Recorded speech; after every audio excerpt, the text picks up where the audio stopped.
Mwangi says 6 passengers were rushed to Jaramogi Oginga Odinga Teaching and Referral Hospital in critical condition, where they are currently admitted. Mwangi says that 4 male adults, including the matatu driver, and 1 female, died on the spot.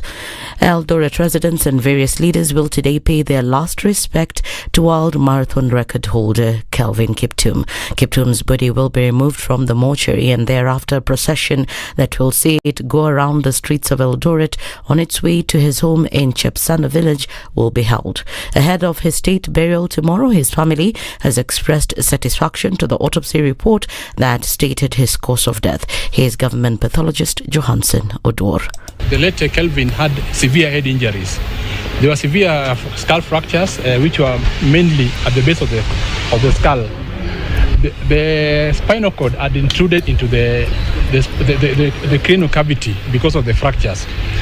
Further to that, there were some fractures on the ribs, both sides. On the left side, the first, second, and third rib were fractured, and on the right side, the first, second, third, fourth, fifth, and seventh ribs were fractured. There are also what is called contusions on the lungs, meaning that there were also injuries to the lungs. So what actually killed the late Kelvin was severe head injuries, which when I look at them, they look more of something which was caused by a motor vehicle accident. That is all. Odor, however, says that more samples have been taken to ascertain what resulted in the accident. Being that this is a person who was driving, then suddenly he got an accident and passed on. So our question is, what could have contributed to this? Was there something in the system which could have contributed to this? That's why we've taken samples for further analysis. The Seven Kamsa's Kiptum's family is today expected to receive their house from the government. Kenya Medical Supplies Authority KEMSA has suspended one of its directors to facilitate the authority to carry out independent investigations amid claims that the department is marred in corruption. The authority also reshuffled 23 employees from the procurement department to other departments while carrying out investigations. KEMSA chairperson Irungu Nyakera says the reshuffles and suspensions were necessitated by the receipt of an audit report for July to December 2023, which revealed inconsistencies in issuing tenders. We got the report about 2 weeks ago, and the tender is one that then pointed at a few irregularities. Yeah, that like the ones you are saying, a company that had not passed even the opening stage because they did not paginate getting an award.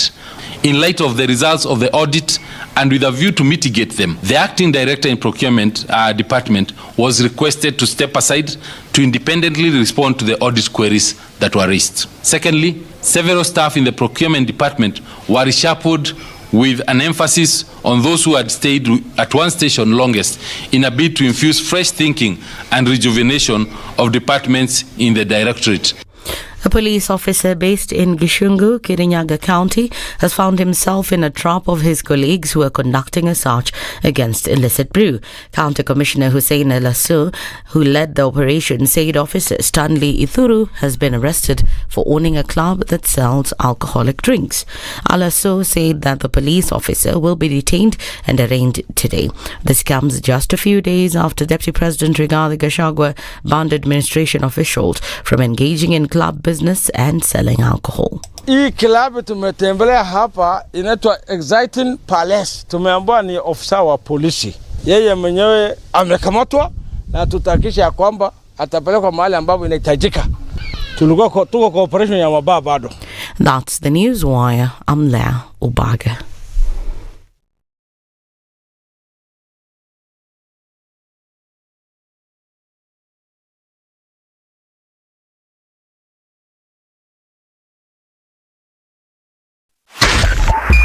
.5 SpiceFM, Kisumu. The following takes place from 6 a.m. to 10 a.m. every weekday on SpiceFM. Thank you very much, Eric, and it's good to be at the Situation Room. Always a pleasure coming here. This is the most challenging interview panel in Kenya. You guys are very well informed, and as you can see, Charles today, very philosophical. To be poor in this country is the greatest sin you can commit, not just from a legal perspective, but from life generally. It is very, very skewed. We've just heard on the floor of Parliament, just most recently, a leader within the ODM saying that sisi ni ng'ombe za baba. Yeah. Which means that you are willing to be milked dry.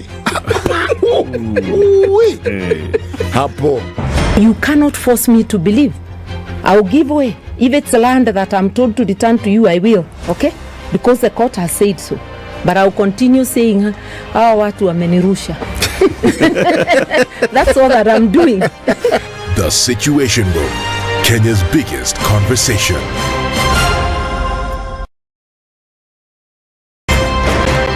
If a lion shows you its teeth, it doesn't mean it likes you. It doesn't mean it likes you. It won't start. A liar calls as witness one who is either dead or far away. Say it in Kiswahili. Ben low, nin inte, nin there, you markati kadikta. You know this character called liar. He has disturbed people. So when you tell him who are your witnesses, he will take you to a place where it is difficult to verify. For someone like me who sweats a lot, I cannot survive there. Sweating is biblical. Good. And you must blame it on Adam, not because Adam messed up and he was told, now you fellow you, by the sweat of your brow, thou shalt eat. Good morning, and I love your show. Thank you. Having come from a Kikuyu radio background, I migrated to Spice because of the content. I was born in a slum, but somehow I got a break in life. So sometimes when you see the sweating coming out because of the passion and whatever it is, behind the noise, there are people, and we share the same umbilical cord. It shouldn't be like that. I am so disappointed. We used to tell Honorable Raila Amolo Odinga that he's doing politics of conmanship, and even President Uhuru Kenyatta, serikali hii ndio iko na conmanship ya hali ya juu. You cannot promise people that you reduce tax, then you double. In politics, there is the issue of trust. For you to turn around and then stab the same people who gave you that trust, there is no other level of dishonesty. And hii mambo utaona dunia tu. The Situation Room, Kenya's biggest conversation.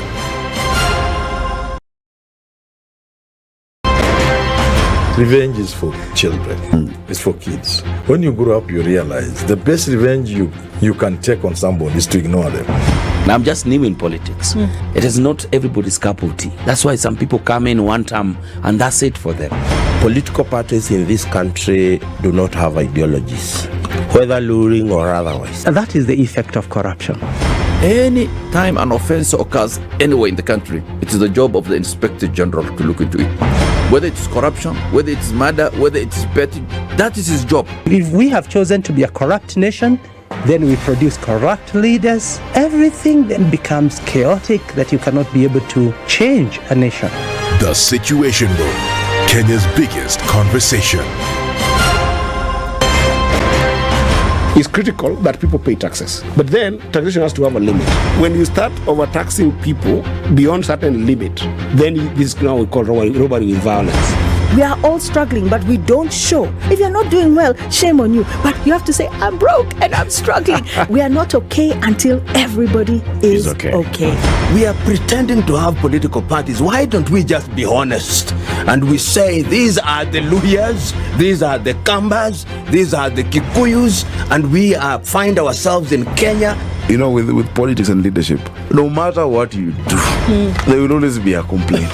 There will always be the assumption that you're either stealing or you're not doing things right. As a leader, don't fear. If you know you're doing the right thing, you've thought about it, you've got an expert advice, do it, then understand later. This country, we don't need prayers. Prayers is between you and God. Good governance and thinkers who care about the country and not their stomach. That's what we need. The Situation Room, Kenya's biggest conversation. Good morning and welcome to Thursday. What's happening on the roads this morning? Not much actually at the moment. Looks like folks are getting through in and out of the city without any issues whatsoever. As you come off Thika Superhighway, there is movement going towards the Pangani Tunnel. It has not held up just yet. And you're coming out of Westlands also, you're looking good. On Outer Ring, traffic going towards the Thika Superhighway and then also coming in from North Airport Road, that also looks very good right now. Free flow in and out of the city. Keeping an eye on things as we get into Thursday. Let's talk on SpiceFM KE on X, hashtag The Situation Room.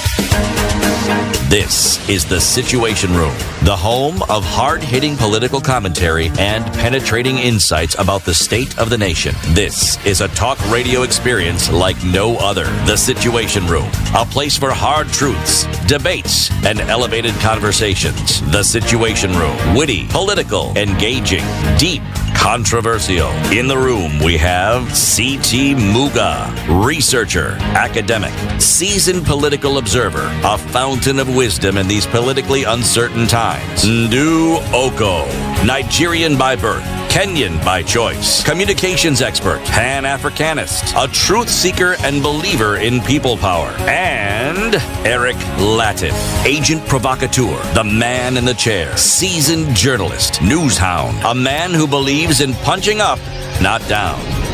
This is The Situation Room. When I was telling you this week is dragging, imagine it's not yet Friday. Since that day. That day yesterday. It was yesterday. It was Wednesday. Yesterday was Wednesday. See? That's how long ago was that? What's wrong with you? Eish. Talk to Mama. Since that day. Was it Wednesday or was it Tuesday? Since that day when it was Wednesday. A was long yesterday. time ago when we were talking about how slowly this week is moving. It's not yet Friday. It'll be Friday tomorrow. Sheesh, man. Mambo ikoaje? Mambo iko sawa. Hata mimi mambo yangu iko sawa. Kupoa? Kabisa. Nafurahi kukuona. Alrighty. Ulikuwa na siku njema? Jana? Sio mbaya. See, you can't even remember. It's that long ago. See? Get my point? Touché.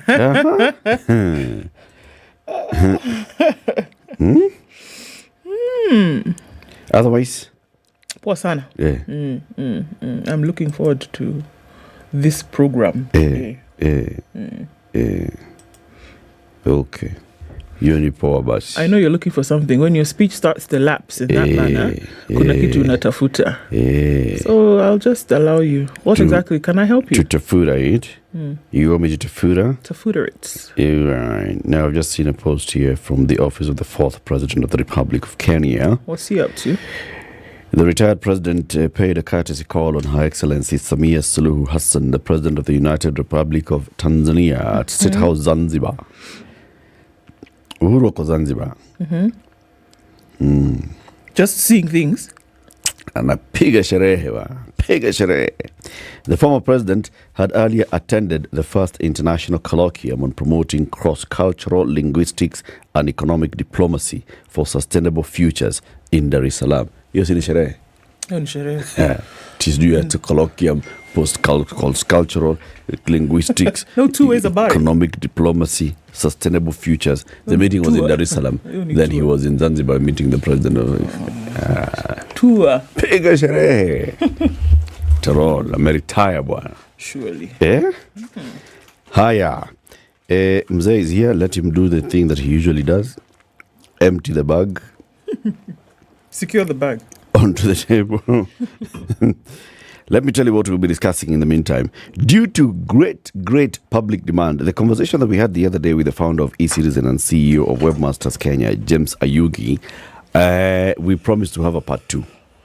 That part 2, first we say, let's have it next week. Let's have it today, okay? So he's coming at 7. How does eCitizen operate? We've got very many questions right now. If you put a goat into eCitizen, will it go to the specific school? How does eCitizen know that Mbuzi near CT? You know? How do you get the value? Do you sell the goat and then get the money and then send it via M-Pesa? Yeah. You know, those kind of things. Yeah. And how does then the school principal know Mbuzi si ya kuchinja, hii ni ya kuuza. Mtoto fulani. Ni ya mtoto fulani. Yes. Yeah. How? All those questions we'll be asking when he comes at 7 o'clock. And then at 8 a.m. we'll be joined by Robert Komole. His Excellency Robert Komole is the Deputy Governor of West Pokot County. Standoff between bandits and residents. What will it take to restore peace? In West Pokot, who are the bandits and who are the residents? That's the first question. Okay? And then at 9 a.m., we'll be talking about legal policy issues challenging the music industry in Kenya. That's our Justice Thursday conversation. George Robert Asewe is an entertainment lawyer and the founder of the Music Advocate Africa. So as an advocate, he'll be joining us to talk to us about what he has seen as a lawyer, legal policy issues that are challenging the music industry in what? In this our country called what? Called Kenya. City. Mambo vipi? Mazuri bwana. Mambo poa? Yes. Karibu sana. Thank you very much. Sir. Karibu sana. Unasikia joto ama unasikia baridi?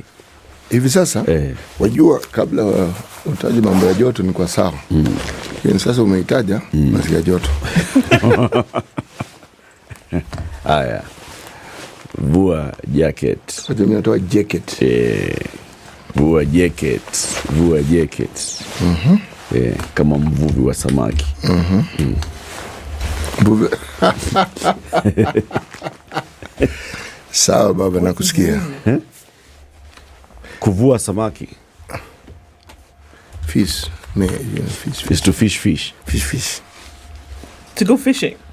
To fish. To fish, like to catch the fish. Yes, that's kuvua samaki. Oh, kuvua. Na kuvua nguo pia. Is to remove clothes. Fish clothes. You remove fish from water. So you remove jacket from body. Pia unavua nguo. Then kufua now is to wash. Okay. Vua nguo ufue. Okay. Remove clothes, wash. Okay. Manake ulipoenda kuvua samaki, ilipata uvundo. Now you're confusing a little. Kabisa, si ndio? Completely. Okay, just take this simple. Shusha nyavu. Easier? No. Nyavu, what's nyavu? Unayotumia kuvua. What's nyavu? Unayotumia, kile unachotumia kuvua samaki ni nini? What do you use for fishing? What? What do you use for fishing? It's not one. You can use many things. Okay. You can use a net. You can use like the net that you cast. You can use the scoop net. You can use a reel, a fishing line. Yeah. Sasa the net ones. Whichever you want to call it, you throw net, you hang net, whatever net. Bring net. That one, nyavu. Oh, net, nyavu is net. Voila. So you could have just said that. No. Education would be incomplete if we just said that. Kuvua samaki. Unatumia nini? Unatumia nyavu kuvua? Samaki. Okay. Sasa kusema shusha nyavu ni kusema nini? Lower your net. Right. Yeah. Right. Christina Shusho has done that song. Where she says, just basically remembers how Jesus went and stood there by the Sea of Galilee.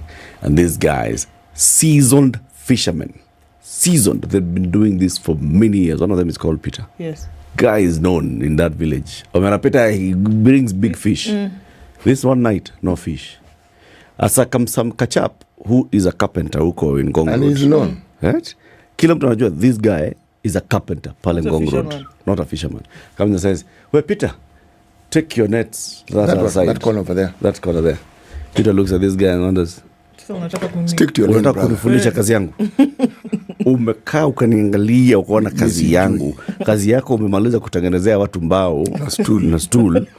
Sasa umekuja kwa kazi yako, kuingilia kazi yangu. Boss, si ufanye vile nakwambia. Wewe ni nani? Si ufanye tu vile nakwambia. Bro, tena kwa unyenyekevu. Hii si ya makasiriko. Peleka tu pande ile. Shusha nyavu. Pale Kilindi. He was like, whatever. Sawa. Hebu tupeleke hii nini pale. Fish. Oh, jamaa huyu ni magician. Bwana usimuone hivi. Oh, jamaa huyu. Usimuone hivi. Oh, jamaa ni magician. The guy is like, sasa kuja nikufunze kuvua watu. Bin Adam.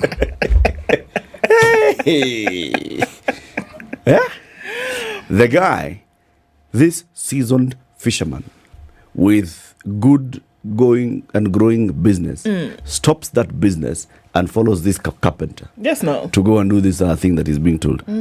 kuvua watu. You tell me. If it was in modern day, he would be saying. Oh, sure. Well, something was puffed in his face. Yani, this guy has just confused people.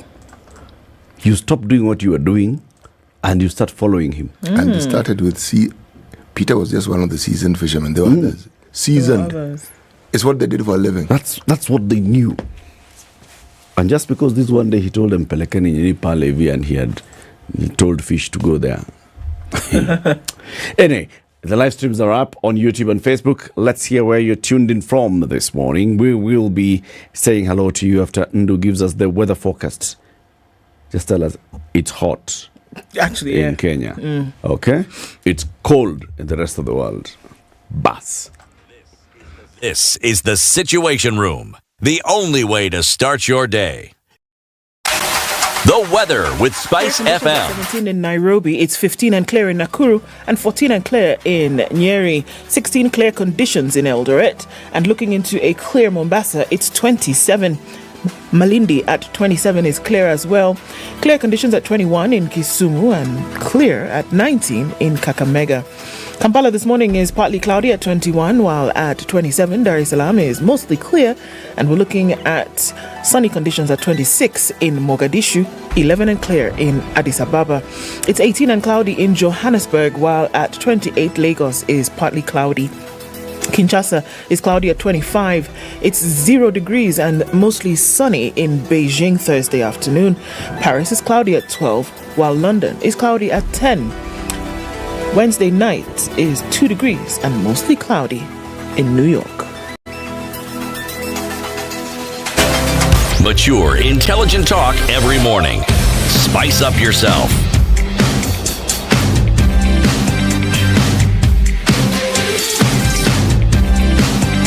Mornings done right. 94.4 Spice FM, Nairobi. Right, 22 after 6, who's online? People are online though. Let me say hello to our folks who are online on Facebook first of all. George Mashoki says, good morning, tuned in from Kadarani. Is it Kadarani or Kasarani? Because S and D are close to each other on the keyboard. Is there a place called Kadarani? I don't know. It's Kasarani, I know. That one I know of as well. Kadarani, I have not heard of, but it's always the first time. It could be a typo. Anaweza kuwa huko Kadarani. Anaweza kuwa huko Kadarani. Zablon Akapala is saying good morning. Collins Kimtai Kipsat says good morning. Happy to see you all this morning and good job, says Monica Oile. Okay, folks are also tuned in on YouTube, and we'll get to them in just a minute for everybody who's here today. Here we are. Okay, good morning to you. Noxie Wab says, listening from Riverside in California. Agri Momanyi says, good morning. Ndu, please sing Born to Suffer. Which one? Is that a song? Born to Suffer is a song. I do not know it. Born to suffer. Born to suffer. Lucky Dube. Oh, okay. I don't know. Lucky Dube. Good morning, Ndisisi and Latiff from Siaya. It's very hot till now, but it's locked to Spice FM. It is hot, isn't it? Kabisa. Ricardo Marietta says, good morning, Kings and Queens. Kitengela Ikolokt. Chris Adede is also in this morning and says, good morning, Spice team, listening to the Situation Room from Utawala. Kiongozi Omosh says, good morning, Team Kubwa. John K says, good morning, people. Let's get the real truthful man, a.k.a. Miguna on the show. Okay. Charles Leshore says, good morning, Super Civic Education Duties. Good morning to you. Kenneth Bushnell says, good morning, trio. Good morning, everybody. Yani Kenya News, Niwizi Mtupu. Sounds like everyone is stealing. Sounds like that. Sindio? Umeachwa wapi? Ruben Ambicha. Sijui. Okay. Ruben Ambicha is tuned in from Kabul. Really? Kabul. In Afghanistan.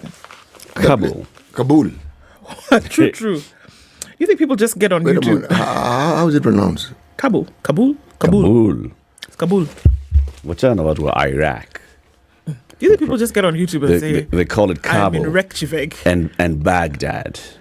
As opposed to Baghdad. Yeah. Yes, Reykjavik is in Iceland. You know, I can say anything. I'm on the other side of the computer. You know, okay, so if they decide that consonants are going to follow each other, how is it supposed to pronounce it? The big R. Jeremiah Wanjala says good morning. Robert Mboko is tuning from Mombasa. Evans Ntabo says good morning. Kennedy Anyonya says good morning. CT Latiff Ndunya Boke. Keep up the good work. Mashari and Jerry was tuned in this morning and says watching from Portland. A wise man develops a slow tongue, he says. Joel Odondi says Gani.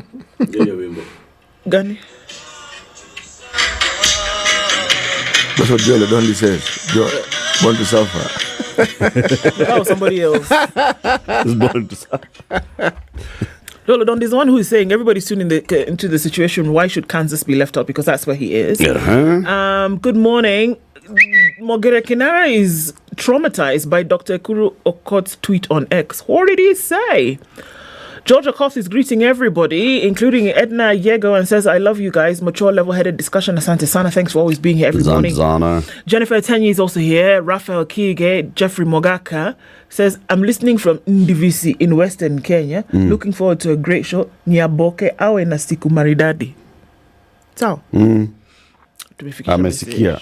Tumefikisha message. Yes. Jane Kanairo, Ann Gore, One Mike, Oganyi Malala, so many people online this morning. We see you guys. Thanks for being here. Abito the lady, good morning. Karibu sana. City? Ghana. Yes, Ghana. If you have been on someone else's farm, you cannot say you are the only true farmer. Sorry, you cannot say. Sorry. Ati? If you have been on someone else's farm, you cannot say you are the only true farmer. If you've been on someone else's farm, you cannot say you're the only true farm. You cannot say. Okay. What if you went there and you found that they're just doing nonsense? Well, then you'll say you're not the only one who does nonsense. You visited their farm and what you found there is clearly not farming. But it's their farm. Yes. So but it's not true. They're not a true farmer. According to me. What you find is grass growing still. Yeah. That's a grass growing farm. Headlines. Today, exposed 883 million shilling scam in varsities. Parliament is investigating how Higher Education Placement Agency disbursed 883 million shillings to finance students, get this, who had already graduated from private universities following Auditor General Nancy Gathongo's revelations. Yani, Ruto's MPs ram housing bill through Parliament. Yani, you heard of a battering ram? That's how they did like that. Big. People were spirited in their assertions in Parliament yesterday and the day before. And they said this thing, to pass or not, no, to pass or to pass. This thing we are going. Postmortem reveals how Kiptum died. Of course, we saw those pictures yesterday of the candlelit service that took place. It was, good to see so much support coming out for him to say goodbye and pay respects. Debt repayment swallowed 98% of January revenues.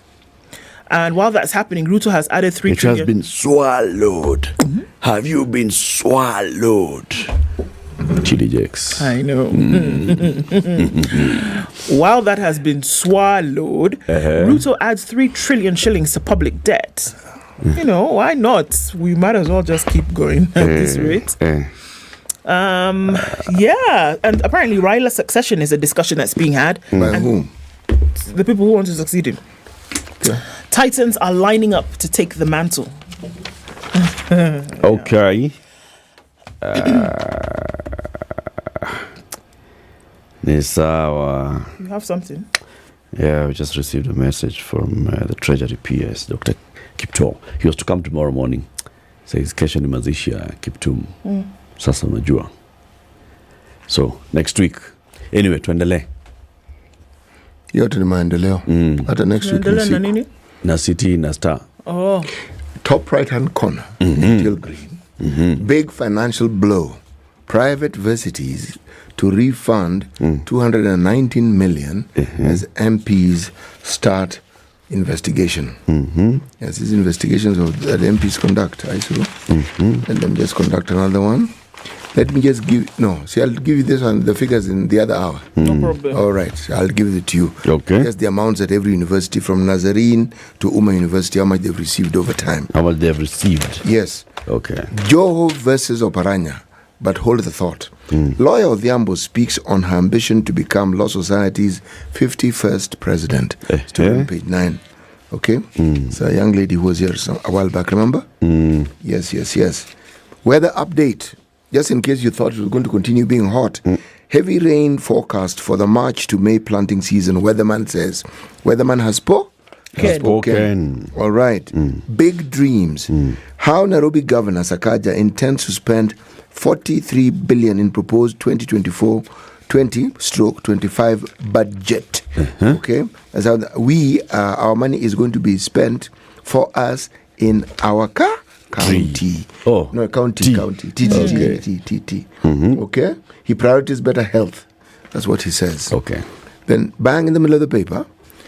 Joe versus Oparanya. Big split on Raila's successor. Really. Leading ODM insiders differ on who should take over as former PMI's AU top job. The story is on page 6, right? Okay. Then, really interesting. There's this huge picture of a marauding Tana River jumbo translocated to Tsavo National Park. There's a stray elephant that visited a village in Tana River. The village is called Kitere Village. Okay? Just strolling. It had become friend with the neighborhood. Didn't destroy anything. KWS were called. They injected the elephant with that thing which makes them sleep. Okay? Tranquilizer. Tranquilizer. Then loaded into a lorry. Villagers came to say bye-bye because they were used to seeing. I know you think I'm just telling you stories. Have a look-see. Okay? Wow. And then?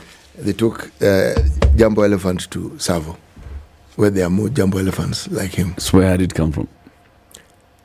Had it strayed all the way from Tsavo? They claim it is a stray elephant. It had come all the way from the Tsavo? They claim that it had strayed. But they said Tsavo is better. So from Tsavo East crosses over into this village? Yes. It was just in Tana River? It wasn't the first time. Okay. By the time you're able to take a picture, it's been hanging Tana out. River borders Tsavo. It borders Tsavo, across the road on the other side. Yes. Nisawa too. Nisawa. 27 minutes to 7. Let's take a break. Ndu will tell us about the traffic, and then we'll look at the stories in detail. This is the Situation Room, the only way to start your day.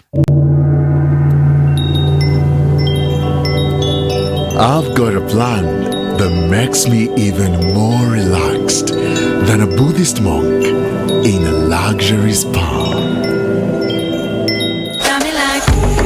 ICEA Lion has a plan for everyone. Talk to us today for a plan that's right for you. Or visit icealion.co.ke. ICEA Lion, what's your plan? Okay, so where are we this morning? At a few minutes after 6 o'clock, traffic, actually 6:30, traffic is now pretty heavy on the Thika Superhighway, coming in from that Outer Ring Junction, heading out towards the CBD. Are you coming out of Westlands? You're all right. And then also coming in from Gong Road, touching on it, coming in from Naivasha Road as well. You go through Riara and then into Lavington. No, it doesn't look too bad for now. The Southern Bypass. The day continues asking you, use the Southern Bypass. Great route into the city with no traffic. Uhuru Highway, through and through, coming in from Mombasa Road, heading out towards the Nyeri Stadium roundabout. That looks good for now. Are you coming off of the Eastern Bypass? Also, not a problem. Keeping an eye on things this morning. How about we talk on SpiceFM KE on X? Hashtag the Situation Room.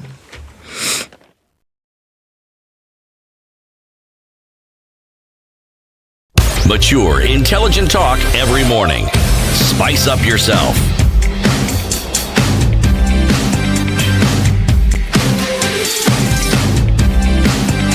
Mornings done right. 94.4 Spice FM. Story. 6 milked dry dormant accounts. 6 what? Milked dry. Milked dry is in quotes. 6. So these are dormant 6 accounts dormant have been accounts, mixed right? dry. Now, the adjective is milk dry. Sheesh, okay. So you wonder, war is it? Allow me to tell you. Sometime in November last year, Kenneth Bet Kipkoech was charged with impersonation before Milimani Chief Magistrate Lucas Onyina. Bet was alleged to have presented himself as a legitimate holder of a bank account seeking to have a debit card. Okay. He denied the charges and released on bond. Okay? Okay. Now, a month later, Harrison Mwaura Njoroge, Simon Sirere Seno, Nicholas Mwangi Karagu, and Barack Ochieng Alwoch were also charged alongside Bet. The first count was engaging in organized crime, contrary to Section 3, as read with Section 4 of the Prevention of Organized Crimes Act. The charge read that between August 22nd, 2023, and September 6th, 2023, the six conspired to commit a crime, namely stealing for the purpose of obtaining financial benefits from different branches of a local bank.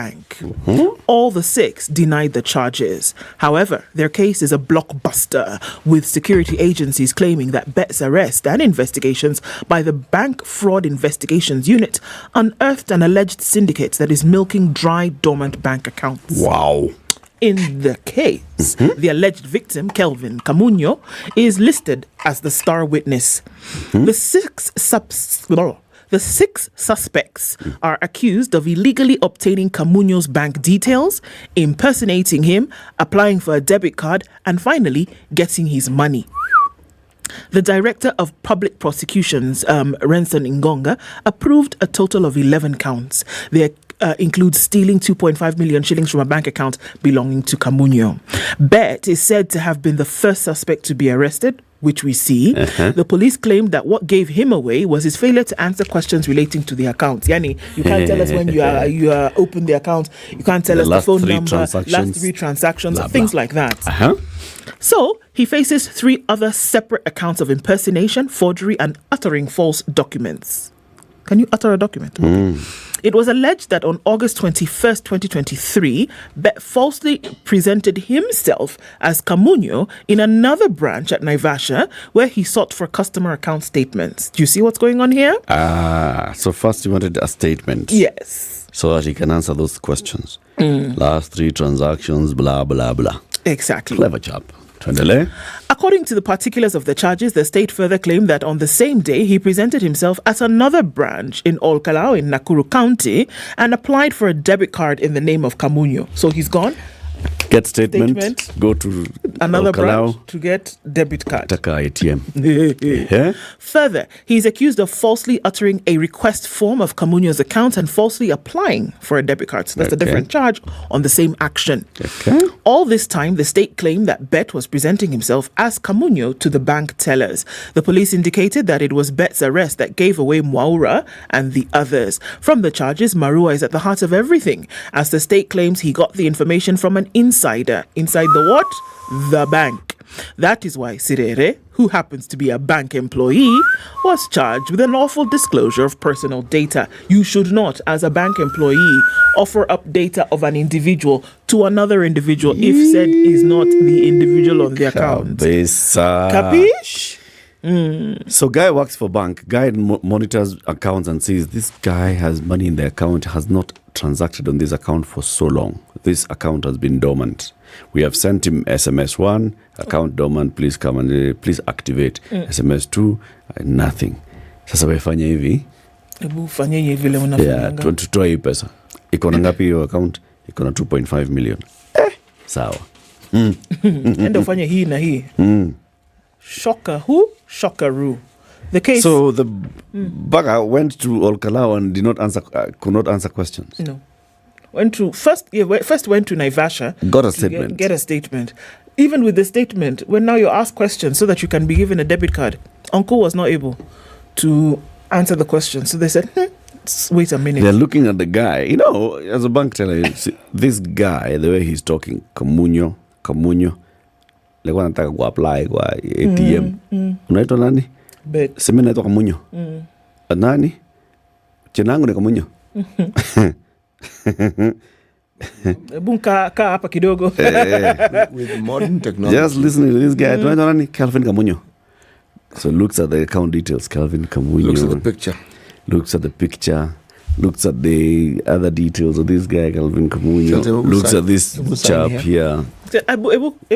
Sign here. Weka signature hapa tu. signature You hapa apply. kwanza. Kwa if utajaza tu hii form. Can you sign Okay, here? Sign here. Signature. Signature, this one. So, no. After that signature, say, ebu fanya hivi. Ebu nisaidie na hiyo ID. Alafu kaa hapa kidogo. Done. Hivyo. Tukulete ATM. Is what is over. The case will be mentioned on the 18th of March before Milimani Magistrate Wandia Nyamu. Where? Hiya. An assistant chief is facing manslaughter trial. Excuse me? An assistant chief is facing a trial for manslaughter. Manslaughter. But all right. Manslaughter. Because it's spelled like laughter. Isn't See, English an read interesting it. language? It's manslaughter. Before Butere Law Court has ruled that an assistant chief should stand trial for manslaughter following an inquest that found him culpable for beating a man to death. What? Butere Senior Resident Magistrate Gladys Olimo said there was sufficient evidence to indict Ituti Assistant Chief Daniel Namai for killing a man in December 2020. She said the 9 witnesses that testified about circumstances that led to the death of Moses Bushuru Shikuku, as recommended by the DPP, Renson Igonga, had implicated the administrator. A pathologist at the Kakamega Referral Hospital told the court that Shikuku's body had bruises on the right chest with a contusion on the right lower lobe of the lung and the abdomen. I don't know what the chief did. How? Chief chopped the guy to death. Bwana Muga. Yes, please. Tell us a story. I was telling you this story, as I said I would, of the breakdown of the sort of funding that we're talking about with reference to Nancy Gathungu's report. Nancy Gathungu is quoted as having said private universities should refund 201,671,080 spent on students funded under GSS not placed by KUSPS. Okay? Private universities and amounts of refunds for students not placed by KUSPS. Nazarene University, the amount they were given is 47.218 million. Daystar University, 57.3 million. For non-existent students? For students not placed by KUPS? Yes. So they were not placed by KUPS, but who gave them the money? HELB? HELB gave money. To? Remember there's this raging debate whether students who are in private universities should actually get money from HELB. Remember that? That discussion? Yeah. Yes. This is part of that discussion. I never understood why this should be a discussion for this very simple reason. The students are Kenyan, Sindio. And this HELB is meant for who exactly? They'll pay back. It's a loan. I think the issue here is that if you have not been placed, because KUPS places in public and private. Yes, it does. And TVETs. Yes, it does. So this is like a parallel student. Yes. Student who's not come through the KUPS structure. Yes. So that one appears to not have gone through the thing of, yes. Did you get the C+? Had you applied through KUPS? Did you get placement through KUPS? So then, how do we account for the money that you're getting? That's the issue. That seems to be the issue here. I personally, I honestly still don't understand what the problem is. I've been reading this thing, so let me just read what is easy for me to understand. Yeah. The money that they were given. KCA, 38.6 million. Great Lakes University, 3.7 million. Kabarak University, 550,000 shillings. ILU, 128,000 shillings. KEMU, 3.087 million. Lukenya, 8.083. Marist, 409,000. Mount Kenya University, 1,160,000. Mua, 2.2. Pioneer, 515,000. Scott University, 3.3 million. St. Paul's University, 12.3. UMA, 22.2 million. Right. So, this one is going to be interesting to listen to, because essentially they're saying that it was an irregular allocation. That's all they're saying. Across board? Yes, they're saying it's irregular. You know all these ones. The story in the Standard is saying that the investigation is how the Kenya Universities and Colleges Central Placement Service disbursed 883 million shillings to fund students who had already graduated from private universities in the last 6 years. Okay, I'm a bit confused. Sorry, It's just confusing. a question. KUPS has a responsibility to disperse funds in what capacity? I don't get it. Yeah, how are they dispersing money anyway? Because they place They're the a placement students. service.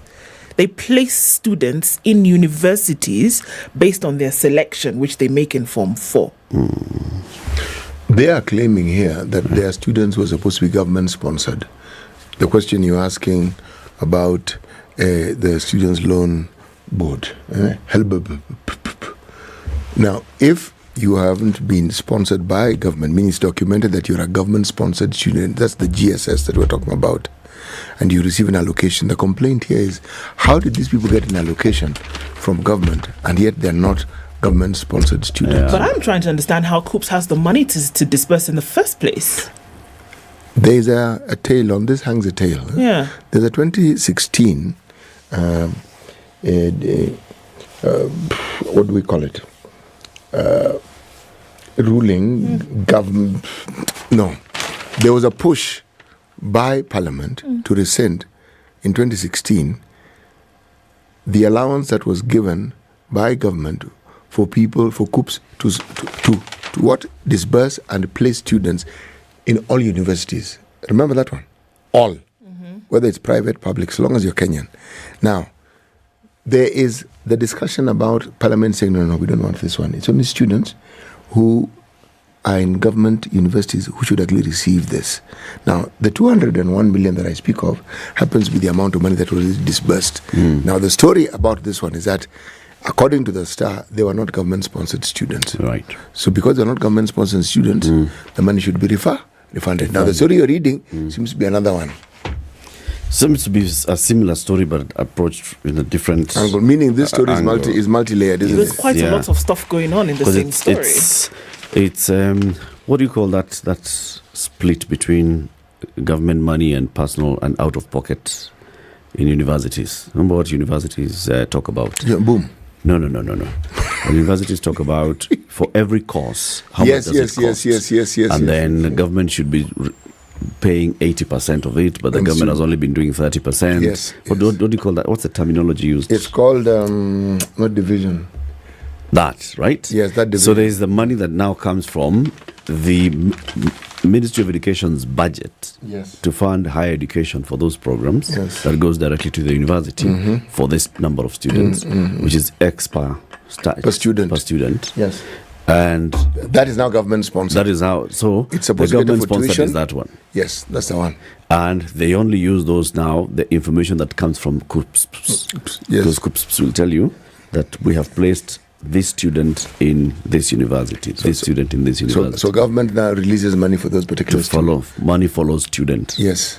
So sometimes money will follow student into private if the student has been placed in private by Yes, KUPS. because it's the same KUPS who does placements. Yeah. Yes. So if then you have gone to Daystar directly without following the KUPS route, you should not get that money. You should not get the GSS cash. Okay. Nisawa. Meanwhile, we're in the 22nd of February. January had 67 days. All the taxes collected in those 67 days of January, 98% of it went to pay debt. And do we pay this debt on a monthly basis? Yes. Yeah. First charge, my friend. Nearly all the money collected from taxes in January went to servicing debt, the greatest indication of the extent of the cash crunch facing President William Ruto's administration. Data from the Treasury shows that the government spent 98.77%, that's 99% most, of revenue to repay public debt, the highest amount in recent months. According to the Statement of Actual Revenues and Net Exchequer Issues, a document published by the National Treasury every month, the CS, Professor Jagona Dongo, says the government spent 163.5 billion out of the 165.57 billion collected as taxes to pay public debt. The figure excludes money raised from government services, which form part of non-tax revenue. So all the taxable all the tax revenue. This means the Treasury most relied on loans to fund all government recurrent and development expenditure. including paying salaries, disbursement to counties, among other needs. Because kama umebaki tu out of every 100 bob umebaki na shilingi moja na uko na mshahara ya kulipa, uko na stima, lazima ununue mandasi, uweke fuel kwa gari. Peleka watoto shule. Hiyo pesa hiyo, so you borrow more to now do those things. As you pay this, you use the rest, use this money to pay this debt, and then you borrow so that you can now run operations. Huh?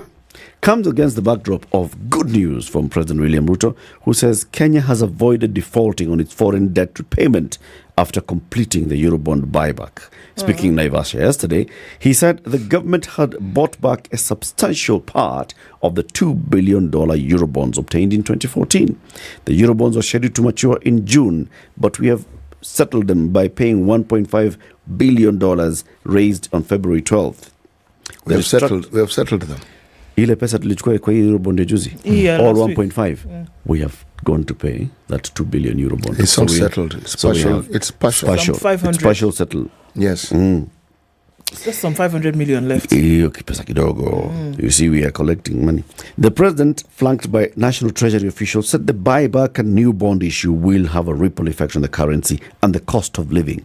The strategies we have taken have resulted in appreciation of the shilling against the dollar from 162 to 142. Unaona hiyo mambo? Shilling inashuka. Juu ya hii tumefanya. Mimi nakuambia watu wa dola wauze dola yao. Sababu hii dola itaanguka. While reiterating the need for prudent debt management, the president said the country found itself in a financial hole due to simultaneous reduction of revenues, increase in debt, plus now other external factors. And now we are going to be doing very, very, very well. So, Dr. Chris Kiptum, the Treasury PS, was to join us here tomorrow. Unfortunately, he will not be able to join, but amesema Tuesday, mimi hapo inside. Kama mko na maswali mniulize nitajibu. Yeah. So many things are happening. I lost it. It was here. What was it about? Many things are happening, and the heat is going to do a thing. Okay. Yes. Let's talk about the weather. Yeah. High temperatures due to the effects of CT's favorite guy, El Nino. Kenyans have recently been experiencing excess heat during the day and night. I know, it's quite the bother. And the weatherman has now attributed this to effects of recent El Nino. Kenya experienced El Nino rains from last year, November, which lasted up until January.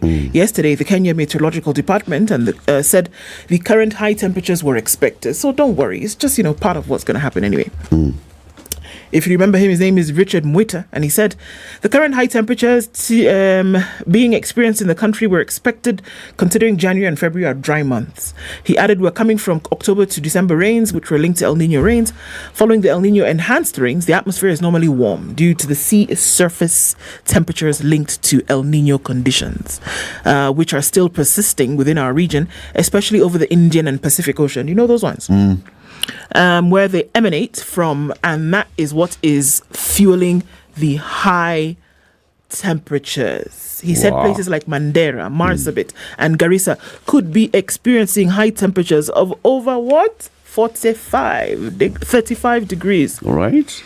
Dr. Mwita said Nairobi could be experiencing temperatures of about 28 to 29 and will persist until March. So, buckle up. Well, in this case, don't buckle up because it's hot. He advised Kenyans to wear light clothes. Okay? Avoid exposing their bodies to too much sun by wearing a what? A cap, carrying an umbrella, and staying hydrated. Uvae kikombe. Cap, not a cup. Cap. Not wearing a cap. Shall I say it one more time? And carrying a Makes what? no difference. Say it 17 times. Umbrella. Cap. Umbrella. Okay. Carry an umbrella. Like you're going on promenade. And do what? Staying hydrated. Kunywa maji. And not the other hydration. Water. Take water. In large amounts. Okay. Because heat wave is heat stroke. Is a thing, it's by the way. It's a real thing. It is. So be very, very careful. Okay. And he said according to the weather forecast from February 20 to 26 is when the country is expected to be extremely sunny and dry. From February? 20th, that's juicy, until the 26th. We're going to see higher temperatures. So we have 4 more days. Next couple of days are going to be pretty hot, and the sun is going to do the business, from what he's saying. He's also said that in a while, the rains will come and cool down everything. Okay. Sour. Okay. So please do those things. We shouldn't worry. You shouldn't worry too much, but in the meantime, there are ways in which you can Make protect sure yourself. tafadhali, vaa kofia, beba mavuli, kunywa maji. All right. And stay indoors. And dress light. Panava sweater. While Panava indoors, vest. you can decide. Never mind. While indoors, you can, wear sweater. There's an alarm because skilled nurses are leaving for better salaries and working terms abroad. Why is there an alarm? Public health institutions in Uasin Gishu have lost more than 120 nurses through resignations and mobility in pursuit of better opportunities abroad. The Kenya National Union of Nurses said over the last 3 years, staff in public institutions have reduced significantly from an initial 500 nurses as they consider better remunerations overseas. Uasin Gishu Branch Union Secretary Kelvin Mutai said most nurses have migrated to the US, Australia, Canada, the UK and Finland, among other European countries due to low salaries locally. Speaking to the press in Eldoret, Mutai said the most hit by the mass exodus of well-trained and skilled healthcare providers are level 3 and 4 hospitals. These are sub-county hospitals. According to Mutai, poor remuneration, lack of proper career progression, understanding in hospitals and poor working environment are some of the reasons that are forcing the medics to leave the country for greener pastures. He was accompanied by several nurses who noted that those exiting the service in the country's level 3 and 4 hospitals are aged between 30 and 45. That is experience. The official regretted that most medics who have undergone specialized training in critical areas of health like ICU are leaving the country in search of greener pastures, thereby causing a huge shortage of staff in the 171 hospitals run by the county of Uasin Gishu. I'm a bit confused. Why? There's some incongruence in this messaging. Okay. Because on one side, government as an entity is actually saying that you can actually go and get these skilled jobs. Yes. In the UK. They've set it up for you to actually go. And the 2 countries where these are available, 3 countries actually where it's available, is Germany, the UK and Saudi Arabia. The President has been very clear that these jobs are available. Yes. And what you expect that people would not apply, they're applying. They'll apply for those jobs. Yes. But at the same time, that means that you will leave a vacuum. Yes. Where they've left from. Yes. At the same time, we also know, we've heard from the medics institutions that there are many, many medical workers who are trained and jobless. Yes. So why is it a problem? The incongruence here, first of all, number one, it's not the government that's complaining. It's the nurses union that's complaining. Okay. And they're raising the issue of what is happening. The people who are leaving these facilities are the experienced and well-trained nurses. By the time a nurse starts working in the ICU, that's many years of experience and several levels of training. Yeah. They leave, you're not going to find a direct replacement Not immediately. Okay? So that's where now the issues come in. Okay. And then many of them are not going to those countries that we talked about, Saudi Arabia, UK, and they're going to Finland, Australia, Canada, in other places. Okay? And they're just finding their way and the jobs on in those areas. I see. So what these guys are doing is they're raising the alarm that, okay, as people are leaving, we need to realize that what is happening here is that the better off the healthcare workers are leaving. And even if we replace, we will not be able to bring in a fresh graduate into the ICU. No. So we have those gaps there. Maybe we need to start considering how do we retain a certain cadre of nurses, better terms, remuneration, working conditions, everything to make it competitive here for them not to want to go there. You know, the numbers that are thrown about and around regarding nurses who are trained and don't have jobs in Kenya, around 20,000. Yeah. This is not just nurses, health workers, teachers. So whenever people talk about a shortage, yes, there is. But it isn't because we lack the human resource. The human resource actually is available. Yes. It's there. It's the level of, I think it's the level of training. It's the level of skill. Okay, coming up in the next hour, we have a conversation about e-citizen. Good morning, it's 7 a.m.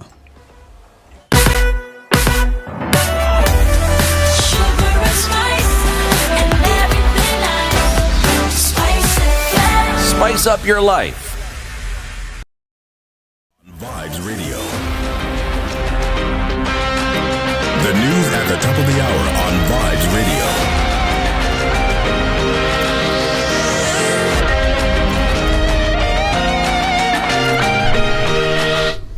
Good morning, this is the News Wire. I'm Leah Obaga. Eldoret residents and various leaders will today pay their last respect to World Marathon record holder Kelvin Kiptum. Kiptum's body will be removed from the Muga, and thereafter a procession that will see it go around the streets of Eldoret on its way to his home in Chepsana village will be held. Ahead of his state burial tomorrow, his family has expressed satisfaction to the autopsy report that stated his cause of death. Here is government pathologist Johansen Odor. The late Kelvin had severe head injuries. There were severe skull fractures, which were mainly at the base of the skull. The spinal cord had intruded into the cranial cavity because of the fractures. Further to that, there were some fractures on the ribs, both sides. On the left side, the first, second, and third rib were fractured, and on the right side, the first, second, third, fourth, fifth, and seventh ribs were fractured. There are also what is called contusions on the lungs, meaning that there were also injuries to the lungs. So what actually killed the late Kelvin was severe head injuries, which when I look at them, they look more of something which was caused by a motor vehicle accident. That is all. Odor, however, says that more samples have been taken to ascertain what resulted in the accident. Being that this is a person who was driving, then suddenly he got an accident and passed on. So our question is, what could have contributed to this? Was there something in the system which could have contributed to this? That's why we've taken samples for further analysis. The 7 KEMSA Kiptum's family is today expected to receive their house from the government. Kenya Medical Supplies Authority KEMSA has suspended one of its directors to facilitate the authority to carry out independent investigations amid claims the department is mired in corruption. The authority also reshuffled 23 employees from the procurement department to other departments while carrying out investigations. KEMSA chairperson Irungu Nyakera says the reshuffle and suspension were necessitated by the recipient of an audit report for July to December 2023, which revealed inconsistencies in issuing tenders. We got the report about 2 weeks ago, and the tender is one that then pointed at a few irregularities. Yeah, that like the ones you are saying, a company that had not passed even the opening stage because they did not paginate, getting an award.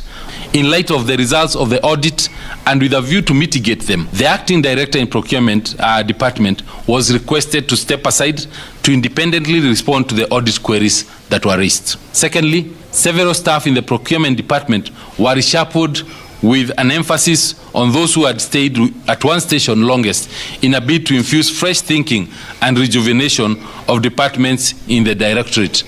The Copyright Board in the country, Kekobo, has now issued a report showing how artists' privileges were stolen by the heads of MCSK. Kekobo chairman Joshua Kutuni has asked the EACC and DCI to investigate the differences between the funds collected last year and those given as artists' benefits. Ruben Kikame was paid 122,410. Ruben Kigame was supposed to be paid 734,000.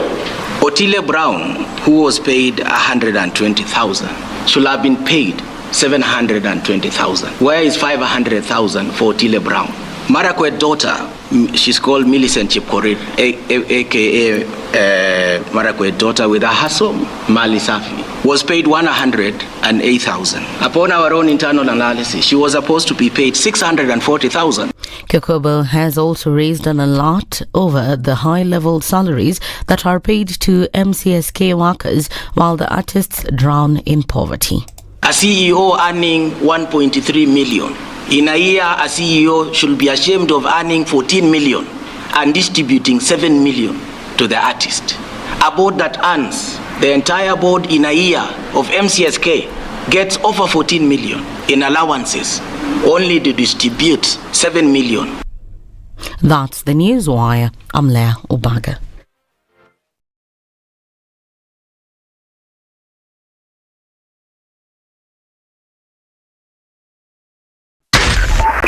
SpiceFM, Nakuru. It's a few minutes after 7 o'clock. Traffic is coming in hot on the Eastern Bypass this morning, getting towards that Outer Ring Junction. As you get onto Outer Ring itself, you'll be fine until you get to the Donholm Junction, and then again until you get to Kangunda Road Junction, and it gets busy. But then it levels out as you get towards the Thika Superhighway. Onto the Thika Superhighway, different story because it's bumper to bumper all the way through towards the Pangani Underpass. It's also building on Kiambu Road this morning, and we're also seeing traffic on Limuru Road. Where else are we seeing it? Not really anywhere else. I think we're looking good, at least for this point. Folks are going where they're going without holding anything up, but it's a look-see kind of thing. Let's wait and see what happens as we get into traffic hour this Thursday. Where are you? Let us know. If you're stuck somewhere or you find a good route, let's talk on Spice FM. KE on X, hashtag the Situation Room.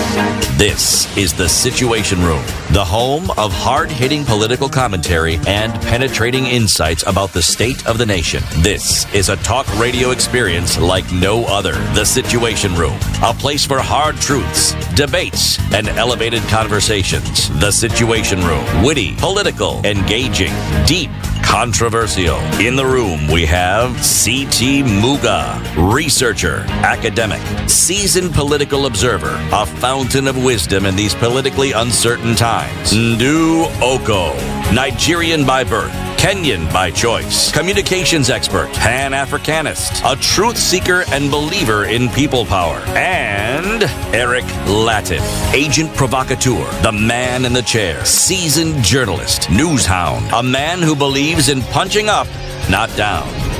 This is The Situation Room, the only way to start your day. How are you doing? Welcome to the second hour of Kenya's biggest conversation.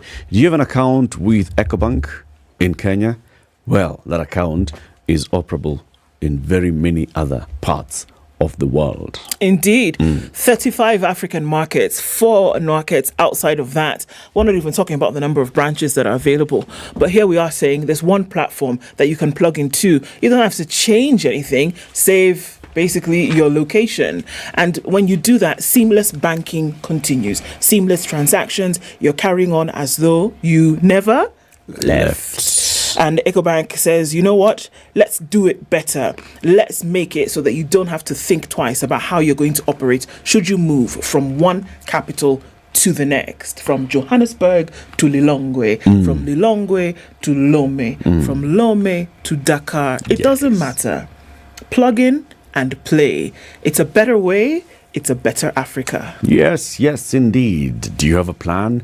You know, people talk about, have a plan. What's your plan? My plan is to sit down under a mango tree and wait for the mango to fall.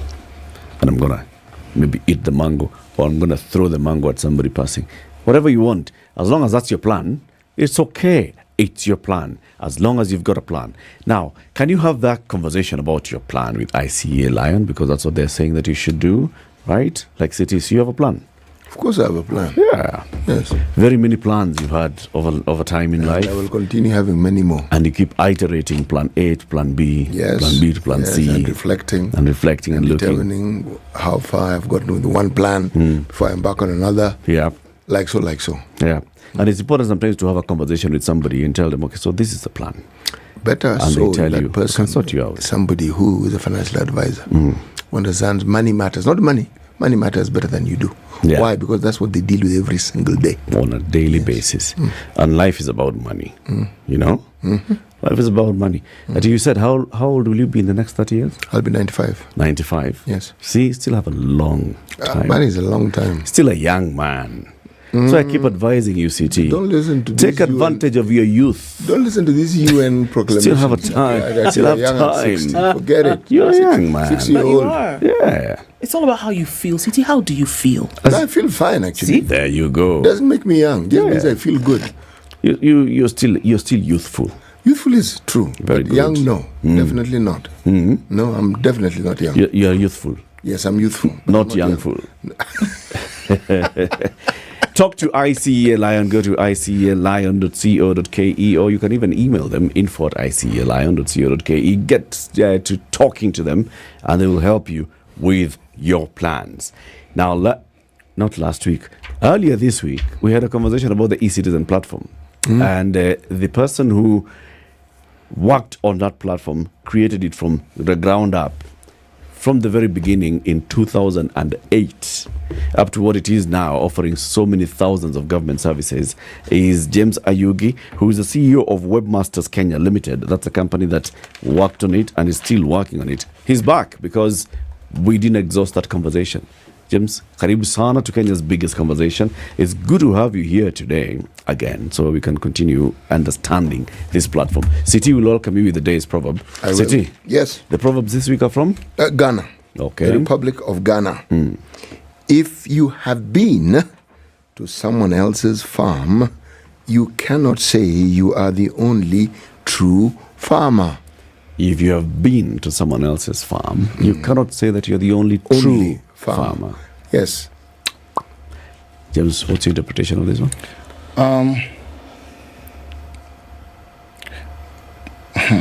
It's very interesting. When you been to someone's farm, it means there's no monopoly of ideas. You see, when you go and visit them and you find that, either they are doing better than me or they are doing exactly what I do. Or worse than you. Or worse than me, you will realize that that there are, of course, other people who are doing similar things. So there is no monopoly of ideas in the world. Pretty much that's my interpretation. Yes. No monopoly of ideas anywhere in the world. City? Quite right, You see, the produce of the farm notwithstanding, this person owns a farm, as do you. So you can't be the only farmer. Produce and whatever outputs thereof, that's a different discussion. Yeah. But he owns a farm, you own a farm. You're both farmers. Nyinyi wote wawili farmer. Kabisa. Okay. Yes. You can be farmer number one. Yes. But you can be farmer number 15, one among equals. But he's a farmer. Okay. So James, when you were here earlier, we basically went through how the journey to having the e-citizen platform started. 2008, having a conversation with the National Treasury, and then you basically onboarded some of NTSA functions onto the platform. Over time, you increase the number of functions, you increase the number of other entities that are linking into the e-citizen platform up to what we see now. Also, you brought in the payment platform that is able then to integrate with this e-citizen that you can pay. Now government says one number, 222, pay, it goes into the various departments. We're going to have a conversation on that. I want to step back and start on this nagging question, the 50 bob convenience fee, because that's a question that everybody was asking. So is he the guy who eats the 50 bob? So there's a convenience fee for all services on the platform. Tell us how you integrated this thing. Why 50? Who does the 50 go to? Well, why not 20? Okay. From onset, there was cost to accessing government services, even on a manual system. And when we launched the system in 2014, we did all the numbers in terms of how much does it cost one in terms of time, and of course the real transaction. At that time there was purely you could not be able to make payments into government via digital means. So everyone was like, no, you have to get a yellow receipt before you can get a service. And so our argument was there is cost. So in a digital format, it needs to be cheaper than the manual system. And of course, it is giving you as a citizen flexibility of being able to access, or the convenience of being able to access your service from wherever you are. So the fact that there is a digital format, it doesn't mean there's no cost. Remember, in a physical bank, there's a human being serving you, and they have to get paid too. and they have to pay rent for that space. Yeah. Equally, in a digital space, there are costs associated with running this ecosystem. There are engineers, there are support team who brings the convenience to you. So we proposed the 50 shillings convenience fee as part of the pilot. We partly consumed it in the initial stages to fund the support and maintenance until when the government started regularizing and structuring that whole process. Yes. So who does the money go to now? Now the money goes to the government 100%. You don't get a shilling out of it?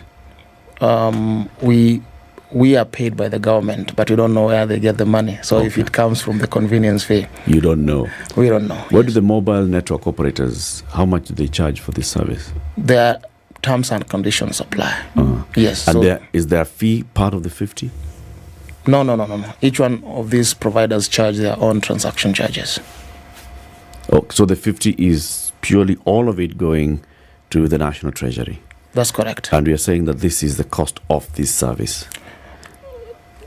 I don't believe it is the cost of the service. I believe it facilitates the service. The service. It's the cost of enabling the user to access the service. To access the service. Yes. Because so when let's say you're applying for a renewal of a driving license, yes, you will pay for the license. That's correct. And then you will pay the 50 bob on top of that for this facilitation. Yes. And there's the renewal of the driver's license goes to NTSA. And the 50 shillings will go to the government department in charge of making sure that the e-citizen is available to the citizens. Okay. Yes. And this is the ICT authority, That is correct. So why does that doesn't make sense? Let me just put it out directly. So if I went directly to NTSA to pay, I will walk in. If they put a teller at one of the offices, I'll walk in and I will pay for the renewal of the driving license, and that's the amount. That's correct. Right? I am not paying the teller. I'm not paying the power. I'm not during that transaction. But I have paid for the power, for the teller, for everything else through the taxes. That's Part correct. of it includes this fee of renewal of the driving license, right? Is appropriation in aid. That is money that all is going to the government. Why does the government need to charge you for giving you a job for which you're already paying through taxes? Did you face that conversation at some point? This is the main conversation. Actually, even when you read the comments out there, this is where everyone is having disputes. There are others who are okay. People who've gone through the process of accessing government services in the past have no problem paying a convenience fee or any other charge. Each and every government department has operational costs. And yes, some are funded directly by the Treasury and some have Ednah. So when you still go to NTSA, there are people who enable you to offer to access the services, because there might be situations where you need your records updated.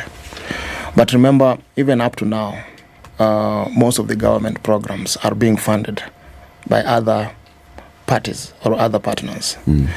This includes the World Bank, FSD, Trademark, and others who are actively involved in helping in the digitization space when it comes to government.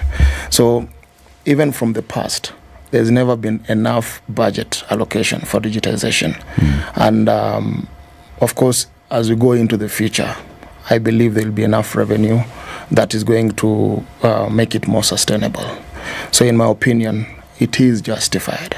It is justified, and it makes it easier for me as a citizen to be able to access government services. And of course, the government collects taxes from us, but it's not even enough to finance its own operations. Otherwise, we'll not be having debt. So at the end of the day, we still need to be able to adapt and accept that these digitization channels that are being presented to us is just to help the government be efficient in its operation and to lower cost. Remember, it's not just the operational side. There is also other costs that have been reduced in government. Example, printing, storage. There used to be a cop manning a room full of papers. And all these costs have now been reduced. Now those offices are now put to work, where it's now hosting government employees. So there are so many other extended costs that used to make the operation of government expensive. And with digitization, this has lowered the cost of running the government. And in future, it is my belief that there will be, of course, a reduction of the wage bill when it comes to operational running of the government, because the manual system is very expensive and not sustainable. So at this particular time, we as Kenyans are funding e-citizen because we want to access government services and we want to be efficiently be in control of our data. It's efficiency, you say? That's correct. The manual inefficient system does not charge me. If I went before this order of everything onto 22222, I went to the Nairobi National Park gate, I would be charged for the park entrance fee. For the individual, for the vehicle, right? There'll be no money for now, because you've come to this office, there's money for entering the office, 50 bob. But every operation that was happening there was being funded by budget, right? That's correct. So if we are making it easier, it should even be 50 bob cheaper. That is not adding a 50 bob onto it, because that is the platform. If the taxpayer was already financing the manual operation, why can't the taxpayer continue financing the cheaper digital operation without an extra fee? Actually, you'll realize in the past, we used to, when I was growing up, there used to be manual way of sending money. So someone will put money in a kamba in Mombasa, in an envelope, and then it will be transported to Busia, where you tell someone to go and pick it. When there is an accident or something happens on the way, you lose all that. So when digitization came in, like M-Pesa, we all adapted it because it saved us the hassle. And remember, these guys never knew how much money you're putting in the envelope, but they charged you X amount per envelope. There was still a cost of moving that. So when you're coming to digitization, even if you choose to pay via M-Pesa, there is a cost to enable that M-Pesa transaction, because there are servers, there are engineers, and there are employees. When you're using e-citizen, equally, there are people within Kenya who every single day enable that service, and they need to be paid for the service they provide. When it comes to policy on how this can be financed in future, this is purely government's policy. They are the ones to decide, okay, we feel this is affordable, or we are going to scrap it, or we are going to budget for this, because even in the past they used to have budget for ICT. This is new, and in my opinion, this administration is keen with digitization, and with the revenue growth tenfold in each of the services that are being onboarded, there is sufficient proof that now government can be able to decide in the future to finance this by itself, because it is generating revenue for the government. Is it possible?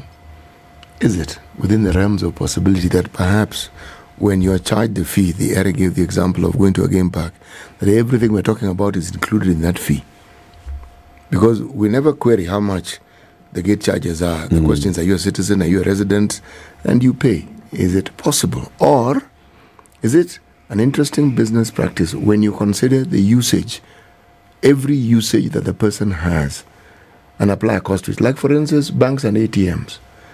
Every time you go to the ATM, you incur cost. But again, depending on the account you have, every time you go to the teller, you also incur cost. So now we're saying with e-citizen, if you put all the businesses under one roof, the usage is going to be immense. So every time you get in there, there's a cost. Every time. My question is it not possible, since I'm going to pay anyway, that is why I'm there, for this 50 bob to have been included in whatever I am going to pay, whether it's for the renewal of the license, whether I'm applying for a passport? Times are changing, and there are certain government fees and taxes that will be scrapped in the future, and there will be new ones that will come with the changing times. Government funds its operation, in my opinion, through taxation. And as much as there are some, example, you saw when the president said there will be visa free. Of course, it used to be revenue to the government, but now it has been scrapped strategically to empower other industries like tourism and all that. So, in my opinion, I feel we will be getting into digital taxations. You realize KRA introduced a tax for online e-commerce platforms, which never existed in the past. But they realize that people are no longer opening stores. People are working from home. So as much as you are going to the park and you are paying via M-Pesa, of course there is a cost of operating that ecosystem that makes that available. And by this ecosystem, what do I mean? I mean transparency that this platform gives for planning purposes to the National Treasury. So, in my opinion, treat convenience fee just like any other tax that can be introduced even in the future for as changing times adapts to changing needs. And in my opinion, I feel there will be new digital taxes coming in, and there will be old taxes being scrapped. And of course, it's going to be more affordable because the cost is now pushed to the citizen, and the government is saving more. Currently, there is, of course, a big chunk of wage bill and debt that needs to be financed. And over a period of time, I feel this will start being, it will become law, like that, just the way they published in the recent Gazette notice. For the first time in 8 years, it has now been tariffed. And that means it will still get, well, there are certain services like university that is zero rated. There is no even charge. Education and even in the medical space, it doesn't attract convenience fee. There's no convenience fee if you're paying at a hospital. It is the exact cost as is. So there are certain services that Treasury decided this one is essential service and there is not going to be any additional cost to it. Even when you're paying for your insurance via NHIF, there is no additional cost. So these are information that people do not know. But for services that actually needed you to travel somewhere to access a service, those are some of the services that that attract those fees. And currently, it's even cheaper than ever before. How many? And I know we went over this before, but I know that the number were given in thousands of services that are now available on eCitizen. Is that the case? And are we at a place whereby you say and know that all of these services are running concurrently? And as best as possible without a hitch. Are they on now, and are there more to come on this platform? When we started, we didn't know actually the actual catalog of government services. Even people in government didn't have a clear picture. We thought it is 6,000. Even when the president launched, that's when he realized that we are not speaking of 6,000. There are additional. And the more you deep dive, you realize there is even more of these services. Currently, there are more than 16,000 services that are all connected to eCitizen. What does it mean? It means there are organizations with their existing systems. And they've connected either for payment, for single sign-on, and they're all transacting in the same ecosystem. So as we speak, citizen ecosystem is probably, if it was a company, it will be the biggest employer. Why? Because there are so many people depending on it every single day for work. And it has also created jobs for people who are, because now government services have been decentralized. guys in cyber cafes, there's a time when smartphones were released, they were like, oh, we are going to lose business. But you go to the slums, you'll see KRA services, you'll see e-citizen services. So even people who do not know how to use a computer get assisted by cyber attendants, and they know how to make applications for passports and all these kind of things. So it has created jobs. So how many are on the platform right now? In terms of services? More than 16,000. More than 16,000. Yes. Okay. Because even as we speak, there are additional services being onboarded. There are certain government agencies that were never funded in the past. They never had resources, and they were purely on manual. So you have to digitalize them. You have to bring in internet, and all this is being done through ICT Authority and the Treasury. And some of these things are taking time. So with time, the government will issue the actual catalog of services they're offering.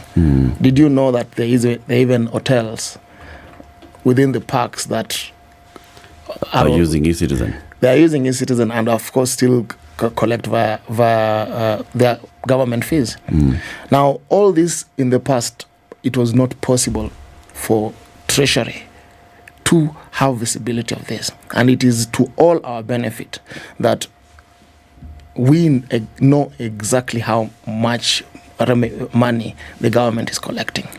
In the past, they used to be under declaration, in my opinion. Why? Because either you've collected X, but what is being received is Y. And now there is no lying. Everyone has access to it. The big boss has access to it, and that transparency is the benefit. So for that small convenience fee, you're powering this economy, and in my opinion, it is our duty to support it. And just the way you are paying conveniently to send money via M-Pesa or any other channel, it is okay. Because for me, I'm not ready to go and line up to renew my driver's license manually, just because it is now easier. And there are guys who, when they are stopped by cops, they realize, oh, they're able to renew their DL just before they're inspected. And it works perfectly. So these are the convenience, in my opinion, that is worth you getting a penalty of 5,000, 10,000. Let's take a break. 28 minutes to 8. We have James Ayugi, founder of the eCitizen platform and also the CEO of Webmasters Kenya Limited. Webmasters are still offering support to the platform, and that's why he knows so much about it. The conversation we are having this morning is how this platform then works. We have over 16,000 services currently onboarded onto eCitizen. Many, many, many more not yet, right? Now, if we want to take to all the 47 counties and all the services of the 47 counties onto eCitizen, my friend, big one. We'll come and talk about the data security and all those questions that have been asked by very many people. After this break, good morning.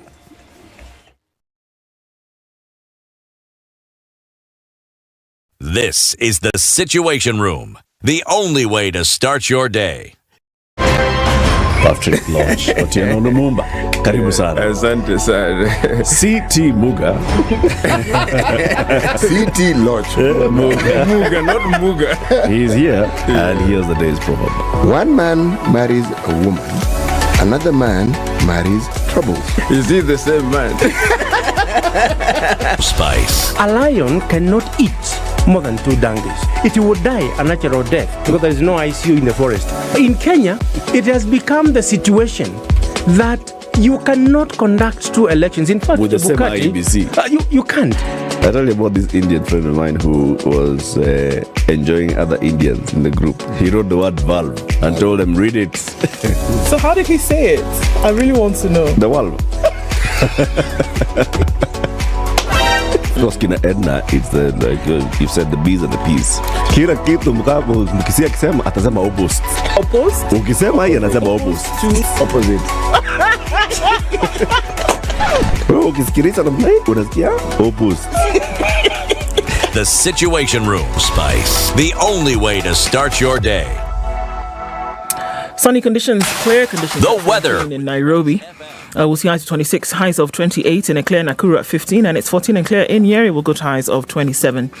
At 16, Eldoret is clear this morning, going to highs of 26, and looking into a sunny clear. Mombasa at 27 will see highs of 32. Malindi is mostly clear at 27, going to highs of 33, while in Kisumu at 21, it's clear with highs of 32. 19 and clear in Kakamega with highs of 31. Looking out into Kampala, it's 21 and cloudy with highs of 30, while Dar es Salaam at 27 is clear, going to highs of 32. Lagos at 28 is cloudy, while Johannesburg at 18 is partly cloudy as well. 26 in a sunny Mogadishu with highs of 33, and at 11 degrees in a sunny and clear Addis Ababa with highs of 21, and in Kinshasa it's 25 and cloudy with highs of 32.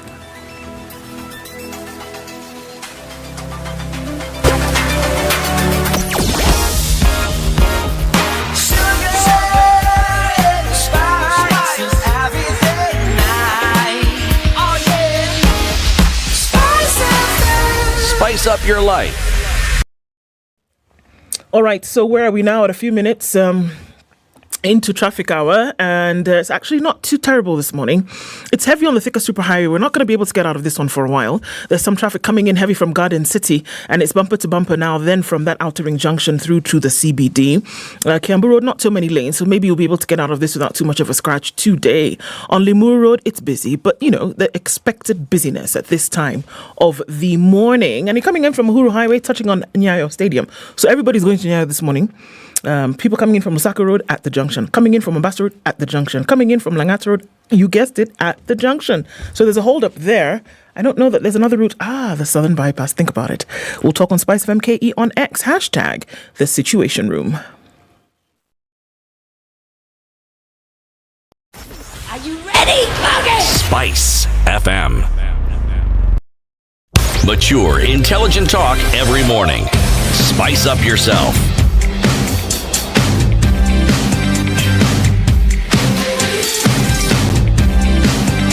Mornings done right. 94.4 Spice FM. 8 our conversations continue with James Ayugi, founder of the e-Citizen platform and the CEO of Webmasters Kenya Limited. That's a company behind all this work that's also still offering support for this. We have seen the e-Citizen platform. I mean, nobody can argue against the convenience of sitting at your desk and renewing your DL and not having to go to an NTSA office, or doing a transaction where you're transferring ownership of a motor vehicle without having to go into all these things, or waiting at your post office for them to send you the hard copy of the logbook, 2 pages. You know, the convenience of all these things is immense. Even now, as it's being rolled out in hospitals and facilities where you don't have to go and queue at a cashier's office to pay for services. You sit on the queue, you pay, it comes in, you go and see a doctor, you go and see the pharmacist. The convenience up there. Then also from the government side, like you've said, the government now has visibility. This is how we are doing in terms of revenue on a daily basis. This is how we are doing in terms of collections. It's clear. You talked about the ownership of the platform. You said you developed the platform, so obviously you have the intellectual property rights. But then you've also licensed the government, and you said you've licensed the government in perpetuity. What does this mean? Are you then receiving royalties in perpetuity? Or did you get a one-off payment for royalties and never shall you claim any IP right? What's the relationship here? What it means, the government have as its version of the system, and we are only providing support. By support is improvements. The government can choose to have another vendor in the future to continue improving, and one of the terms that we have is knowledge transfer. We are transferring knowledge to the ICT authority team and the government ecosystem, so that we are able to export and think bigger beyond this. We believe our motivation from onset was to have an homegrown solution that works. You can't start exporting something that you've not applied it at home. So our main focus was to have something, a technology that works perfectly, and then we use this as a referral to others. So our intention is to build capacity to as many local IT companies as possible and to export this to the world, because we believe Kenya, we can add to our export, the e-citizen technology. Why? Because it works here. Go to other countries, they are all trying to figure out simple things. But we figured out here in Kenya how it works. A very good example is, even though we've done digitalization, there are still problems. Example, when you're registering a company, you still have to download a document, sign and attach. There is, of course, room for fraud. But there was suggestion for digital ID. And e-signatures. These were supposed now to make sure that it is you who is actually applying and paying for these services. So when the digital ID initiative was introduced, it was purely to make it easier and safer to transact in Kenya. Here you're looking at all these gates where you go sign in and you have to leave your phone number, email address, and your name and your ID number. These same people take photos of this information and they share. And that's how you end up with your information being scattered all around. So with digital ID, you don't need to do all that. All you need to do is just to scan, to tap your fingerprint or facial recognition, and your details are verified in real time. And this is where we should all aim at. And you've seen in countries like China, where they can identify everyone. They've made payments and transacting easier. You just walk in and you check out using your face. And in countries like DRC and in Zambia, where they are still struggling with even just identifying its citizen, we'll see transactions are low. They are all struggling in just being able to do business, because you can't run an e-commerce site. There's no trust when it comes to delivery, because you don't know who you're dealing with.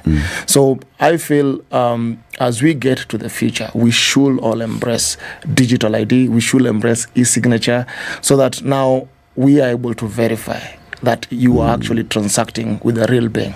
James, just for clarity, digital ID is not the same as a smart ID that you carry physical card, is it? Digital ID is digital ID. You may carry, currently you have EDL, e-driver's license. When you renew your driver's license, it has its own QR code. So you don't need even to carry the physical. But there are people who still want to carry it because probably they don't have a phone or they want to show it to the cops. But cops have ways of verifying that this is an actual ID, and the information and the records that sit in that ID are accurate from their own platforms. Now, digital ID is purely your records accessed digitally through an authorization process, where it will give access to other third-party providers to be able to verify. Example, when you go to an agent to withdraw money via M-Pesa, we are still doing manual process. And with that, you've seen still fraud happening, because we have people who will fake the ID and they'll give the wrong names. You've seen people walking in and registering as Eric Latiff, but it's only the photo. They're purely other people. Now with digital ID, you don't need to do all that. So it is the ability to be able to verify your information digitally. What does a digital ID actually do? I mean, I hear what you're saying. Forgive me, I need to understand. So, is it physical? No, it's digital. Yes. Okay, so what is it? It is the access to your ID details. So you become the authorizer to give anyone access to your ID records. So when you go to a building and they want to verify that this is you, you give them access through a QR code, and they'll have a way to scan that and one time verify that this is you. So it is not checking that document. It is checking a digital record that exists in a server in a government ecosystem. So that verifier is jigged so that it only verifies once and it doesn't store that information. No, it doesn't store that information. Yes, because I was a bit worried, because that is even more sinister than my leaving the ID at the desk. Because if they verify and they stored the information, retain the information, that... And remember, even when there is that exchange of data, Yeah. your information is still hashed. Your phone number will be hashed. Your only your photo, but most of your information is hashed, so no one will actually even know your real phone number until when they go through the data protection process, through a process if you want to access certain information. Now they go through that process, and then you can be able to get support. And one of the areas where I believe currently the government is investing more is in now support. I believe there is a call center being set up at Interior, at a city authority, just to power up, as because there are so many people now who are who need support, and these are now some of the units that will be able to help shorten the issues that are being faced by citizens. Do you think this should be fast-tracked? Because if you think about it, you have so many people who are accessing this service. Some experience because they've used it many times before, others using it for the first time, others do not really understand what the journey is, so they need to call someone and be taken through. I've done this, I don't know what I should do next. Do you think that call center should be a matter of urgency, where properly 24-hour manned call center, just like we see with the mobile network operators? You have an issue with Safaricom today, there's a number you call, and there'll be somebody who picks up, or banks or such. Yes, and when you speak about 24 hours, it was not possible in the past. Why? Because you had to come and physically verify documents. Yeah.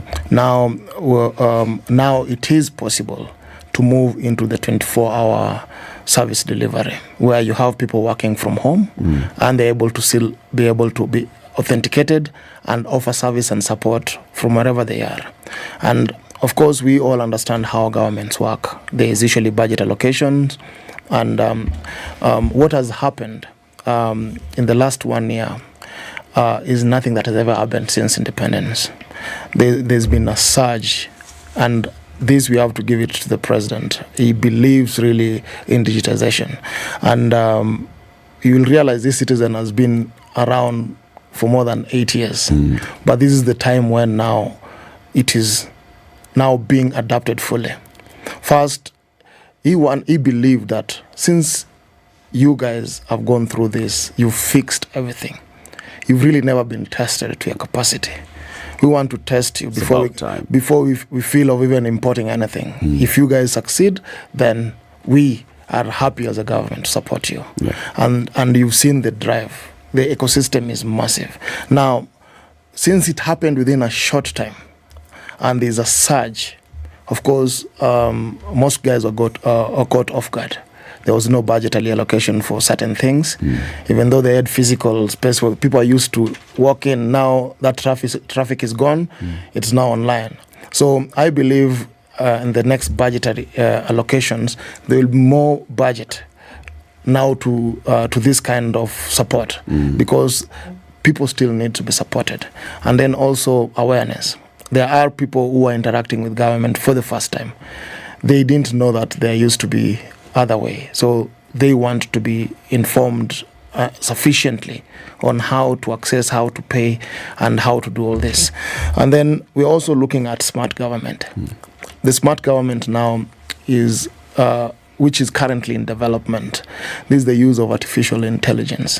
Why? Because we've realized over time analyzing data manually takes a lot of time. But with AI, we're able to train models, and we're able to reduce things that will be manually take time to almost real time. So there'll be chatbots that will be able to access, read, and be able to offer support 24 hours. So you don't need someone to be there, human beings to be there. Right. But it will also lower the cost of running government. In my opinion, technology is evolving faster.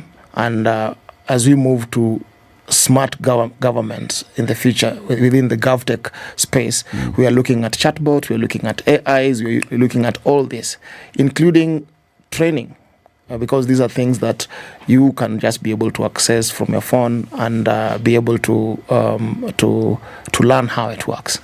Yes. There's been, when the directive came from the Ministry of Education on payment of school fees via e-citizen. There was hue and cry. I'm sure you understand why there was hue and cry. So please, without even having to explain, to ask the questions, please explain, if Ndu were to pay school fees for her daughter via e-citizen, the daughter is in school A, the daughter is called Y, how will this thing work? Bearing in mind the number of children in school, the number of schools that we have countrywide. So the directive first was to register each and every bank account and each and every school. So there are ghost schools. There are ghost students that exist. And with that, you'll hear every single time there are issues where someone has graduated and there was payment that was released. Now, this is just the beginning. And currently the way it works is each and every school has an account. And this we mean registered with the Ministry of Education. So they have a list of all schools. Number two, each and every student has a student identification number. Yes. Now, when you are paying within the school, we know this student is in this school. And you're able to tie that transaction to that student in real time. So when you're paying for fees, the school has access to that information in real time. And they're able to know that you have paid because it is system to system. The government will tell the school that we have received this money. And then at the end of the day, there is a settlement to that school bank account. And this is an automated process. Okay. Yes. So the money does not sit with the government before it goes to the school? No. The e-citizen is just a holding. Again, it just wants to track that this is what this school is collecting. And also you've seen situations where every single day they're coming up with their own fees. The school is saying, oh, we need to add this, we're having tea, I don't know, whatever it is. So there's so many other costs that parents suffer each and every single day. Now with digitalization, this is going to be a thing of the past. May I ask, because for the what was it, the 50 shillings convenience fee, Yes. you had said all this money is this money goes to the treasury. That's correct. For the school fees issue, Yes. this is different. Yes. And that's why you were saying that each school was then required to send their account details. Yes. So I assume that there would be bins that Yes. would be created in the Yes. system. Yes. Right? And so if my daughter pays school XXS whatever, Yes. that goes into the bin for her school. That's correct. With her details, so you know this was for this child in this school. This money does not leave that bin and go to treasury. It does not go to government. And you're talking about at the end of the day, whatever period, then that money is released to the school's account anyway. Yes. Isn't it? That is the correct explanation. Okay. This is happening as though you were paying school fees directly to the school's bank. It's happening in the same manner. Correct. What we're trying to understand here now is that the reason why it's going to e-citizen is to be aware of any extra charges that could be made or more than normal school fees. How would you then be able to cut out or stop these extra charges then from being paid? The main reason why it needs to go that route first is for accountability. This money still goes to school to fund its operation as per the law. Yes. Because they are the only people who are allowed to collect and spend it. But also the government funds these schools. But you have scenarios where you are being told that we don't have money, yet you're collecting so much as a school. So there is no visibility. When you realize that you're dealing with more than, let's say example, 20,000 schools, it is very difficult to keep track of what's happening manually. But all this in real time, you have these statistics. So the main reason why you have a citizen is Central Bureau. Information comes in, it is recorded, and it's released. So the Treasury only has visibility of the amount being collected per school. So when they are dispersing fees, capitation, whatever it is, they know the actual number of students that are within your ecosystem, making it easier to avoid fraud and corruption. Okay. So it was for the purposes of these ghost schools and ghost students that we heard, that we know somehow exist. It's not really for the purposes of the school says pay another 7,000 shillings, because we both know that if the school says you're going to pay 7,000 shillings outside of what you've paid on eCitizen, in order for your child to go to school, you will pay. If they say bring it to school or whatever, school bus, something, you will pay. However they choose to allocate that money, you will still pay. There will still be money that can be paid to school outside of eCitizen. We know this. So it's not necessarily a way, isn't it? So it's not necessarily a way to curb that. What it is to curb these ghost schools that somehow exist in Nemis. That is also partly, but you'll realize when you are paying these other extra costs, you've been socialized by the school and you accept to pay. You can equally just refuse to pay and your kid will not enjoy the extra benefits. So we choose to pay some of these things, even though we've been told, don't pay extra. So the government, in my opinion, they can't tell. But what is important, they will be able to know exactly the actual number of students assigned to each school based on how fees are paid, because that's currently not visible. It's not visible. Even though there's NEMIS, you're not so sure if this person has graduated or where it is, because they're only issuing the identification. Now with this, it is easier to know this year, this is the actual number of students in this classification. James, I've never understood. When, say, I pay money via M-Pesa, say, to a school, where does this money go exactly? I mean, you're telling me government, but it's money. Currently, schools have pay bill numbers. Currently, yes, but where does this money go? The account. So it goes to the school account. It goes to the bank. In the past. Yes. Now. So with eCitizen, it is like a super till. Remember when you have the pay bill? Yeah. And then there's a till for each and every school. Yes. Now there's a central admin, which is the National Treasury, who knows the exact number of tills in each school. So you know how much money is going to all this. In the past, schools used to go and apply for their own tills, and there's no one with visibility of what's actually coming in. So currently, the reason why you are getting the bank accounts is purely so that the money can be channeled there. James, we once again thank you for coming. More conversations will have to be had on this particular. It's important that everybody gets to understand the eCitizen platform. Tell the guys at ICT, we've heard them here, the PS, the PS, the CS, the boss of ICT authority. When they come, we'll tell them, by the way, we need a consumer awareness campaign just for people to understand eCitizen. James Ayugi is the founder of the eCitizen platform. He's the CEO of Webmasters Kenya Limited, the guys behind it, and the ones who are even right now offering technical support. 8 a.m. news time. Service in Rwanda, Sports CS Abamu Namwamba eulogized Hakizimana as a smart and committed coach. On behalf of government, I have brought with me some support to the family. On behalf of government, I have brought with me some support to the family in this difficult moment, and the government of Kenya will be donating 5 million Kenya shillings, which is 40 million Rwandan franc to support the family. Once again, mukomere chane. Be comforted. This event comes as Kiptum's body is said to be removed from the morgue today ahead of his state burial tomorrow. The government has also promised to hand over a house to Kiptum's wife and children before he's buried. A procession will be held for the marathoner, who has been eulogized by his fans as a great inspiration.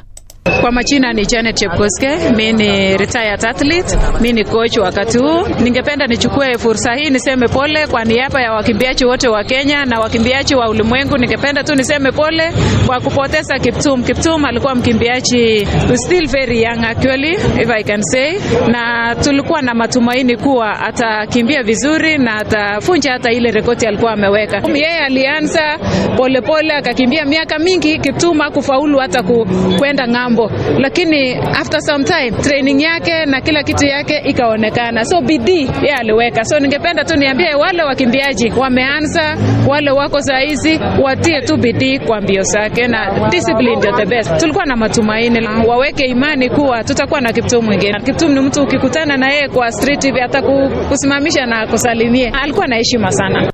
At least 3 family members were injured when a gas cylinder in their house exploded in the Kirima area of Kayole, Nairobi.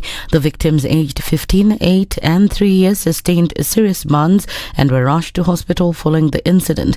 Police say the children had arrived home late in the evening and smelled a gas leak in their house, only for them to switch on the lights and a fire broke out. Police add that they are investigating the incident. President William Ruto's affordable housing agenda is inches away from succeeding after the National Assembly approved its regulatory framework. The Affordable Housing Bill 2023 contains the legal framework, which will now be forwarded to the Senate for consensus. The bill was passed by MPs allied to President Ruto without amendments suggested by the opposition coalition Azimia. So we have decided now to walk out from the committee of the whole house. We are going to prosecute now this matter in the public court, and we are going to tell Kenyans who is against them and who is with them. Kenyans have serious things ranging from unemployment, high cost of living, to high cost of education that should be discussed on the floor of the parliament. Housing is a private good that should be left to Kenyans to decide on their own by providing jobs and letting them build their own houses. The decision to push forward with the bill came after President Ruto rallied lawmakers at a retreat in Naivasha, urging them to expedite the legislation aimed at formalizing the housing levy. Majority Leader Kimani Ichung'wah underscored the significance of the bill, emphasizing the strides made by the current administration in advancing the affordable housing agenda. This is the true spirit of democracy, that often the majority will have their way and the minority will always have their say. And finally, private universities are under scrutiny following a special audit report spanning 7 years revealing irregular disbursements amounting to 883 million shillings. Auditor General Nancy Gathungu states that private universities audited between the financial years 2016, 2017 and 2022-2023 are urged to refund 219 million shillings out of the flagged amount. The breakdown indicates that 201 million was disbursed to 4,521 students who are not bona fide government-sponsored students in private universities. That's the Newswire. I'm Leah Obaga.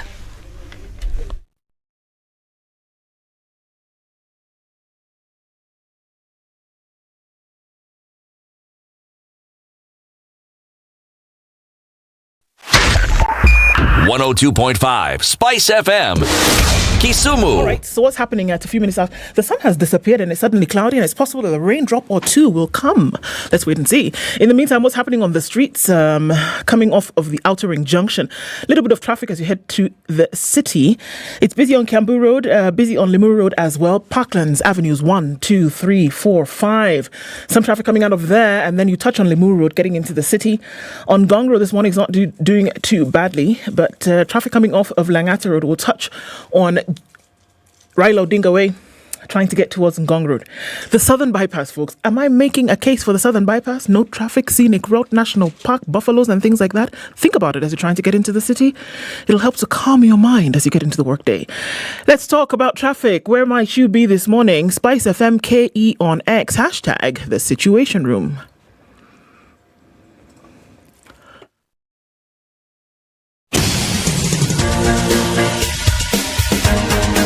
This is The Situation Room, the home of hard-hitting political commentary and penetrating insights about the state of the nation. This is a talk radio experience like no other. The Situation Room, a place for hard truths, debates, and elevated conversations. The Situation Room, witty, political, engaging, deep, controversial. In the room, we have C.T. Muga, researcher, academic, seasoned political observer, a fountain of wisdom in these politically uncertain times. Ndu Okoh, Nigerian by birth, Kenyan by choice, communications expert, Pan-Africanist, a truth seeker and believer in people power, and Eric Latiff, agent provocateur, the man in the chair, seasoned journalist, news hound, a man who believes in punching up, not down.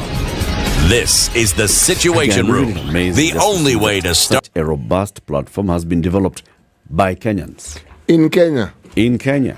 All right? And then exported. And we are exporting it. And there's an opportunity to even export it further. You know, this thing of saying, oh, we brought in a company, I don't know, experience you from which year. The integrated God knows what cost. That thing, it has cost us 2 billion shillings for a robust, and then after 3 years, we are upgrading. Oh, we brought in a consultant. Yeah. Yep. E-Citizen, done by Kenyans, in Kenya. It's working. In Kenya. It's working in Kenya. It's an amazing, amazing story just to see the gentleman, James, and his team, who have also been accompanying him here, just to see how they work. And all the number of questions that we are seeing on social media, and of course, all platforms, on how this platform works, just trying to understand one thing or the other about it, calls out on the need for a robust public awareness and engagement on just the basics. How do you log on to the e-Citizen platform? How do you engage? How do you interact with it? Yes. How do you, if you are seeking X service, how do you navigate through this platform for that service? How do you make payment? How do you receipt for that payment? How do you account for that payment? All those things, it's a very important thing. And there's a direct message, of course, to CS Elidowalo, PS Engineer John Tanui, and everybody at the ICT Authority. Tuongee. Inafaa tuongee. The same way tunaongea na EcoBank. Somebody's asking, is it EcoBank or EcoBank? Oh, how do you say economics or economics, I guess? But I guess the folks who are behind the brand would say, and when we had their MD here, she said EcoBank. So guess what? We're going to go with EcoBank. Yes, yes. It's the Pan-African Bank. It's present in 35 African markets and in 4 outside of Africa, on a platform where you can move your city, but you don't have to move your bank. The things that you would do in the city where you live could be the same things that you do in the city where you travel to, or the city that you move to tomorrow, depending on where they are. And it's a fantastic opportunity for you to say, look, life doesn't have to stop just because my movements do. It's become a better way. It's become a better Africa. Better way, better Africa. Have you got a plan? ICA Lion is telling you, think of a plan. Create a plan. Work on that plan. Talk to us. We'll walk the journey with you. What's the plan? If you're a young person and you're thinking, you know what, I want to retire at 30. You're seeing those things on social media. I had decided, but I finished school. So I graduate at 23, I get married at 25, I'm already working. At 27, I build my first house. At 30, at 35, retirement. It's possible, by the way. Yeah? Okay? It's possible. Just have a plan, work on the plan. And the younger you are, the better. Like CT is a young man, and it's working for him.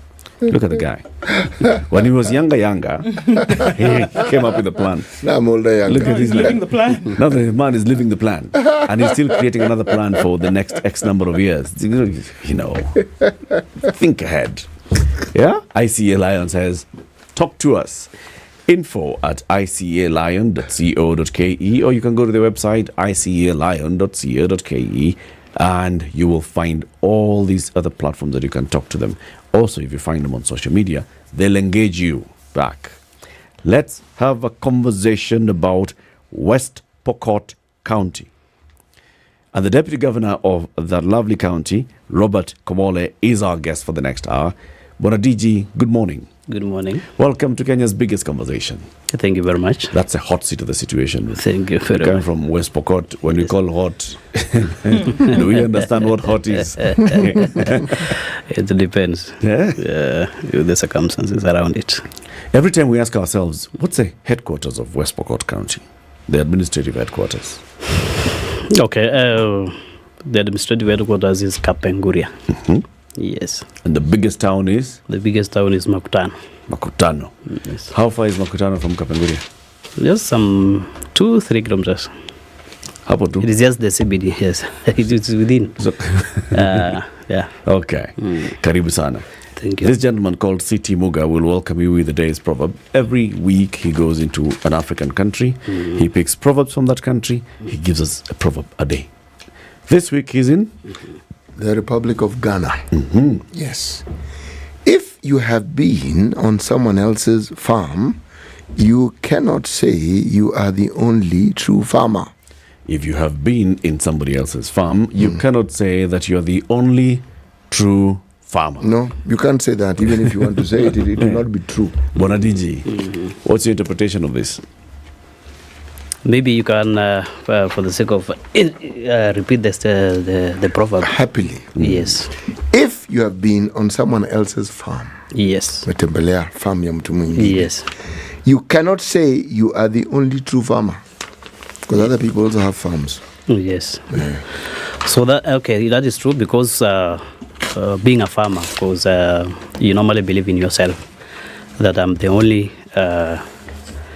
probably true farmer. But when you visit to other farms and probably you've been into other people's farms, then you realize also that it is not only you that you are specialized in farming, but also others are also doing the same thing that you are doing, and probably more better than yourself. What do you think that proverb is telling us? Probably if whatever actually you are doing, some other guys can also do better than yourself. You can tap ideas from others. Yes. Okay. Yes. Bonadiji Robert Komole, this is your first term as Deputy Governor of West Pokot County, but it's not your first term in politics. Yes. You have served in politics before. Yes. Introduce us first to Robert, and then we'll talk about West Pokot. Okay, thank you very much. Okay, as you've mentioned, I'm Robert Komole, the Deputy Governor of West Pokot County. As you've said, I started politics in 2013. And first of all, I was a student leader in the University of Nairobi. When I was in University of Nairobi, I was a leader of Pokot University Student Association, a chairperson. So from that's where the politics started from me. And 2013, I served as a constituency manager for Kacheliba. For the then MP for Kacheliba, Honorable Mark Romunokol. Served it for 5 years. And then I managed to file as an MCA in the year 2017. And I succeeded to be an MCA for Suam Ward. That is in Kacheliba constituency, yes. But so many people refer the ward is the landmark of the area is Kacheliba. Which is Kacheliba. We have a Kacheliba hill there. So, but the ward itself is called Swam, which is bordering Uganda. So you served as MCA I served as an for MCA 5 years. For 5 years. That is 2017, 2022. Right. So when I was again trying to do the second term, and then the proposals came in for the Deputy Governor. So now I'm serving as a Deputy Governor of West Pokot. Kabisa. So you have experience managing a constituency as a constituency manager. Yes. You've experienced legislating in the county assembly. Yes. Oversighting the executive. Now you are in the executive being oversighted by the county assembly. Yes. And working with the national government. So you are all rounded already. Yes. Okay. West Pokot, we hear West Pokot many times in the news. We hear West Pokot when it comes to cattle rustling, what is called cattle rustling, banditry, and all these other sorts of violence in West Pokot. But we also hear about West Pokot when it comes to agriculture. In some areas, you produce some proper agricultural produce, but you're also very good in terms of livestock and that industry. But also there are very many other things that we don't know about West Pokot. Yes. What are these things that we don't know about West Pokot? Probably what you don't know about West Pokot is the rich culture of West Pokot. When people come to Kenya, sometimes they tend to refer a culture of Kenya to probably the Maasai culture. Yes. But we have also a rich culture in West Pokot. We have also tourist attraction sites. Like, for example, the National Game Reserve, where you can go there and visit and see some elephants. and other wildlife, wild animals. I think in Nasolot we have the biggest elephants in Africa, I suppose. Biggest? Yes, the elephant. The elephant. Meaning what? Big in size? Yes, in size. Right. And even the numbers which are there also. How many are there? I don't have the correct record for the numbers, but there are many. And that is one area where you can visit West Pokot and see for yourself the elephants, the animals, the wild animals. You know, I'm curious. If there's so many, how come we don't hear of this human-wildlife conflict we hear in other places of the country where they have elephants?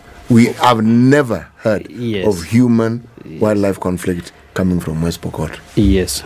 Because there is a restricted corridor for the wildlife, and we have also some conservancies that they take care of those animal human conflict, because the community itself have owned the conservancy, and they are trying to find ways of reducing the kind of conflict between the wild animals and the human.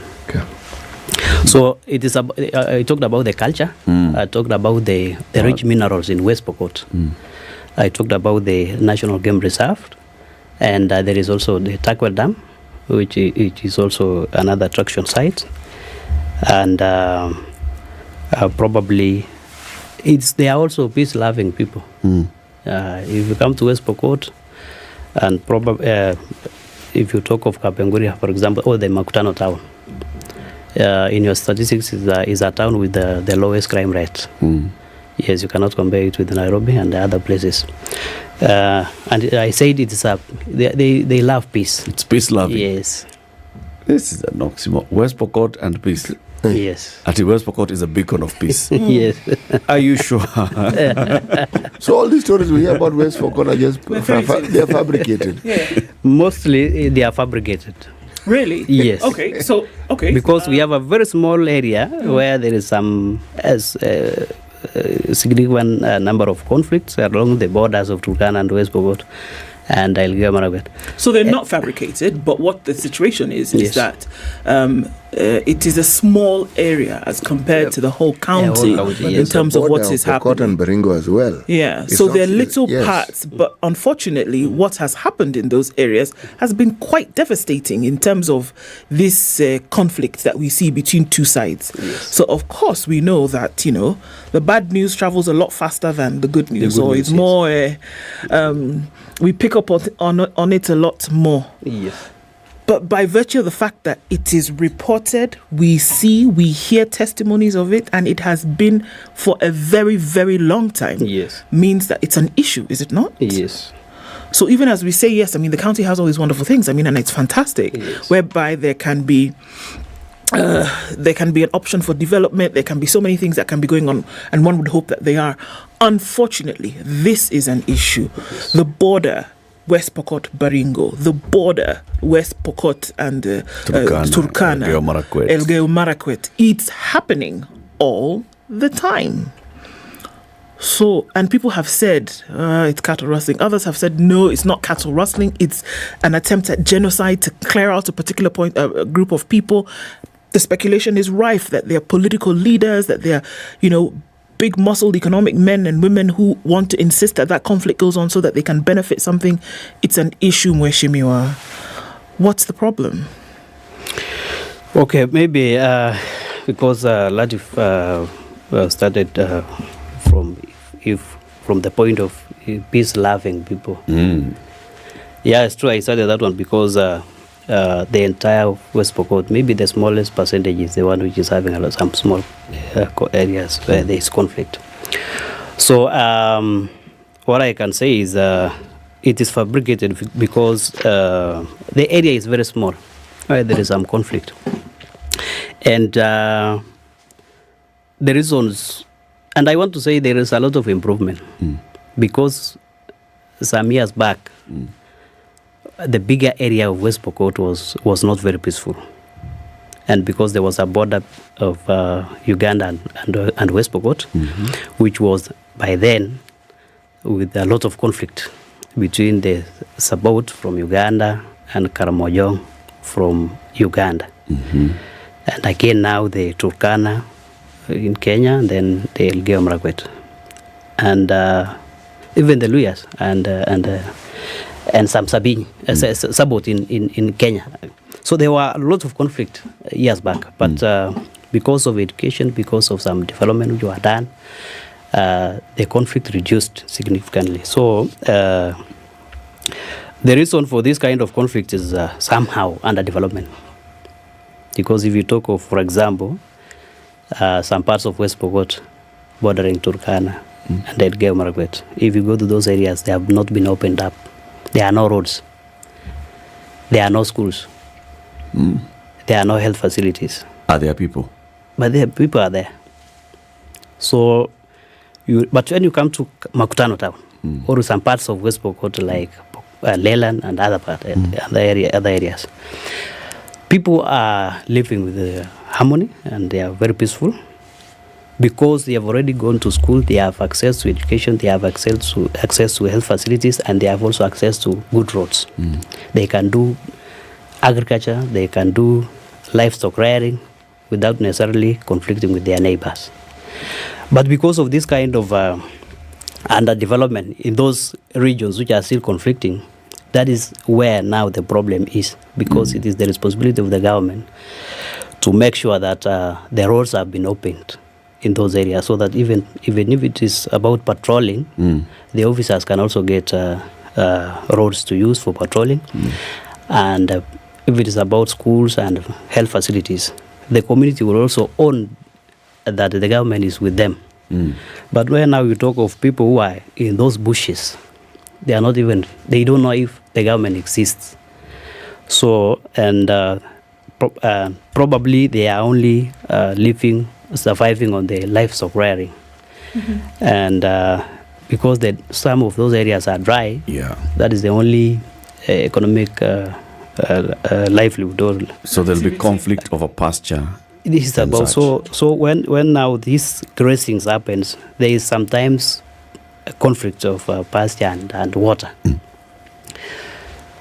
Maybe the herders from West Pokot, they can probably cross to Turkana side because of some relevant because of the pasture and water.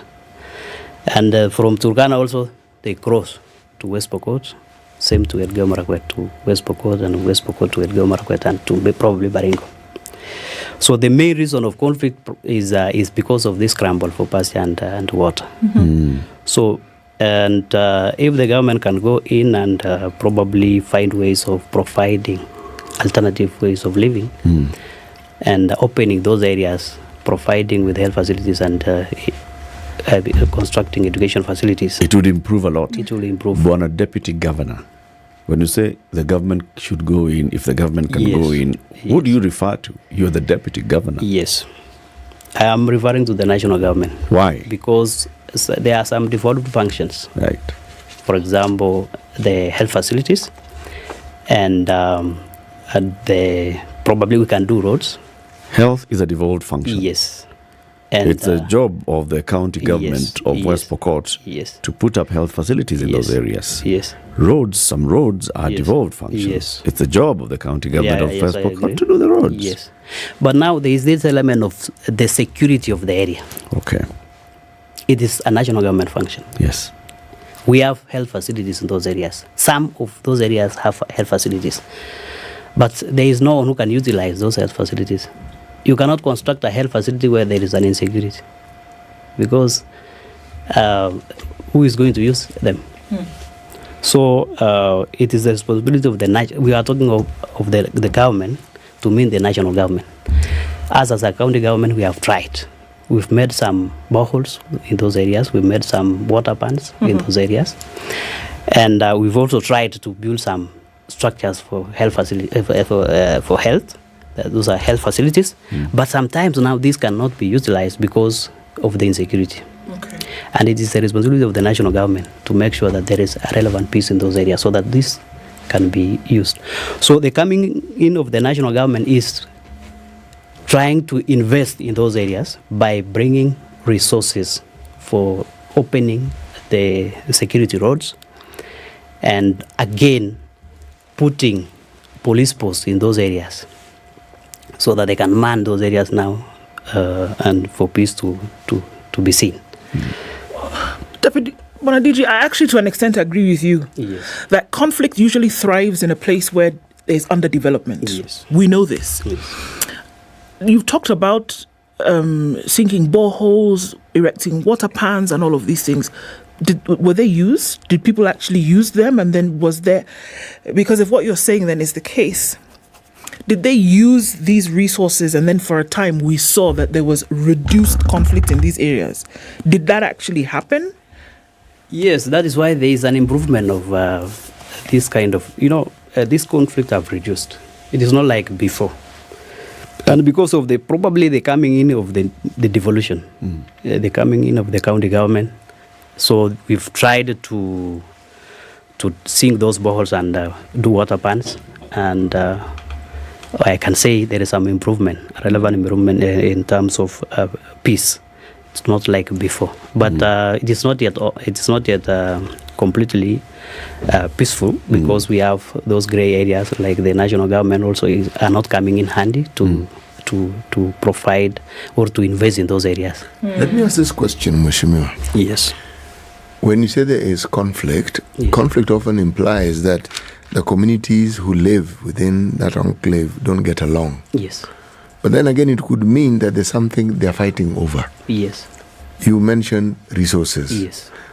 One, yes. Are the wonderful citizens of West Pokot pastoralists? Do you have many cows? Yeah. Your neighbors have many cows. Yes. All right. Now, if it's conflict about natural resources, because you said you have minerals, I would have assumed that when these are exploited, they come along with development, and this development means roads, power, schools, and so forth. Have these things been exploited? Yes, that is a long-term solution. We are inviting, through His Excellency the Governor of West Pokot, investors to come to West Pokot. And we've tried to open up those areas by bringing in investors who are ready to do mining. And as we speak also, we've invited the Semtech, that is to construct a factory for cement in West Pokot, that is in Ortum.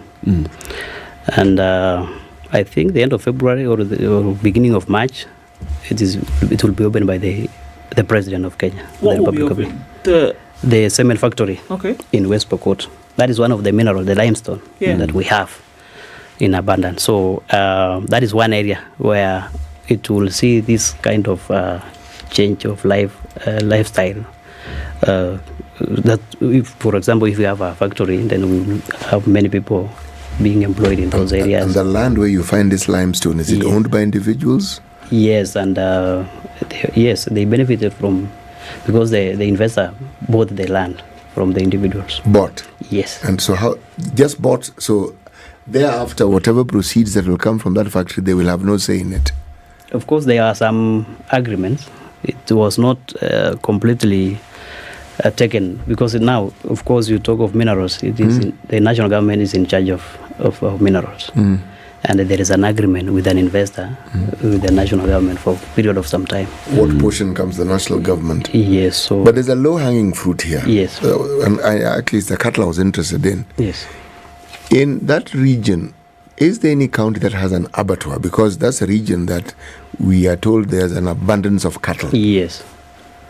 Do you have an abattoir in that region? The current governor constructed an abattoir in the year during his term, 2013, 2017, but it was not complete. But when the new governor came in, because the Professor Lonyangapuo, he was not able to complete that abattoir. But when we now came in, we've started again reviving it, and it's almost complete. Everything is ready, and it's awaiting only the opening. Where is it located? It is in Chabraria. Does that area have roads? Yeah, we have road, tarmac road. It was done by the previous regime of President Uhuru, and and William Ruto when they were the two pairs. So we have roads. It is accessible. Easily accessible. Yes. And it's far away from bandits. City, they are not bandits. You cannot clearly tell where the bandits are because nowadays they are not there actually. But they are very. You can't locate them. I say this in humor, but yes, what my colleague Ndu alluded to, yes, when people have a resource and they can monetize and benefit from it because there's a value add, and that's where the abattoir comes in. That is one of the fastest, surest way of changing people's way of life. Absolutely. Because they then realize that you will gain more with this activity than the other activity. Other one. Yes. Yeah. We have actually started that one. Okay. And it's in its completion stage, and the president will open it. Okay. So we will at least change this narrative of banditry. And you'll invite us. And of course, you will be invited to. Okay, let's take a break. It's 27 minutes to 9. Our guest this morning is Robert Komole. Robert is the Deputy Governor of West Pokot County. We're here talking about security, development and other matters that really affect West Pokot and the neighboring region. What's the solution? What are they doing about it as the county government of West Pokot? What are they doing about it in terms of raising awareness with the people and with the national government as well? We'll be back shortly. Good morning. This is the Situation Room, the only way to start your day. Mature, intelligent talk every morning. Done right. 94.4 SpiceFM, Nairobi. Partly cloudy conditions in Nairobi, 18 degrees, highs of 26, and we'll see highs of 29 in a sunny Nakuru at 18, with 17. The weather with SpiceFM. Highs of 27, while we'll see highs of 27 in a sunny It's 29 and sunny in Mombasa with highs of 34, and it's 29 and sunny in Malindi with highs of 34. Sunny at 24 with highs of 33, and in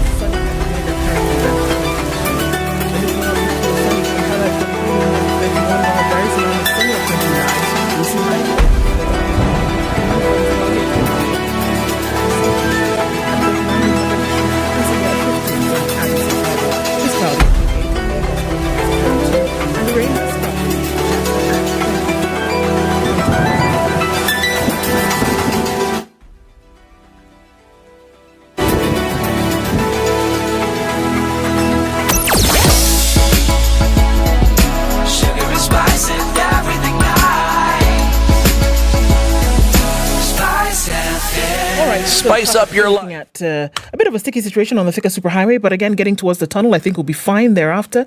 Landis Road now packs up around this time, getting towards Kamkunji at the roundabout. And whatever traffic was happening on Raila Odinga Way, that seems to have been sorted out for now. And Gong Road is busy. Coming in towards the junction with Naivasha Road, some of that traffic goes on to Riara Road and then out towards James Gishuru. And it's busy touching on Wayaki Way this morning. You'll do that, but you'll be out of that in no time.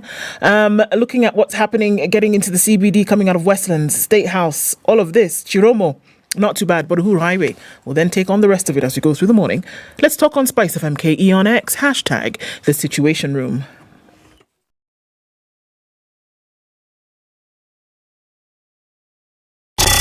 Love SpiceFM because of one, the music. The playlist is good. Spice. You played the best music. More of the classics and the hits you love. We are Spice FM. Spice FM. Nyeri. Mature, intelligent talk every morning. Spice up yourself.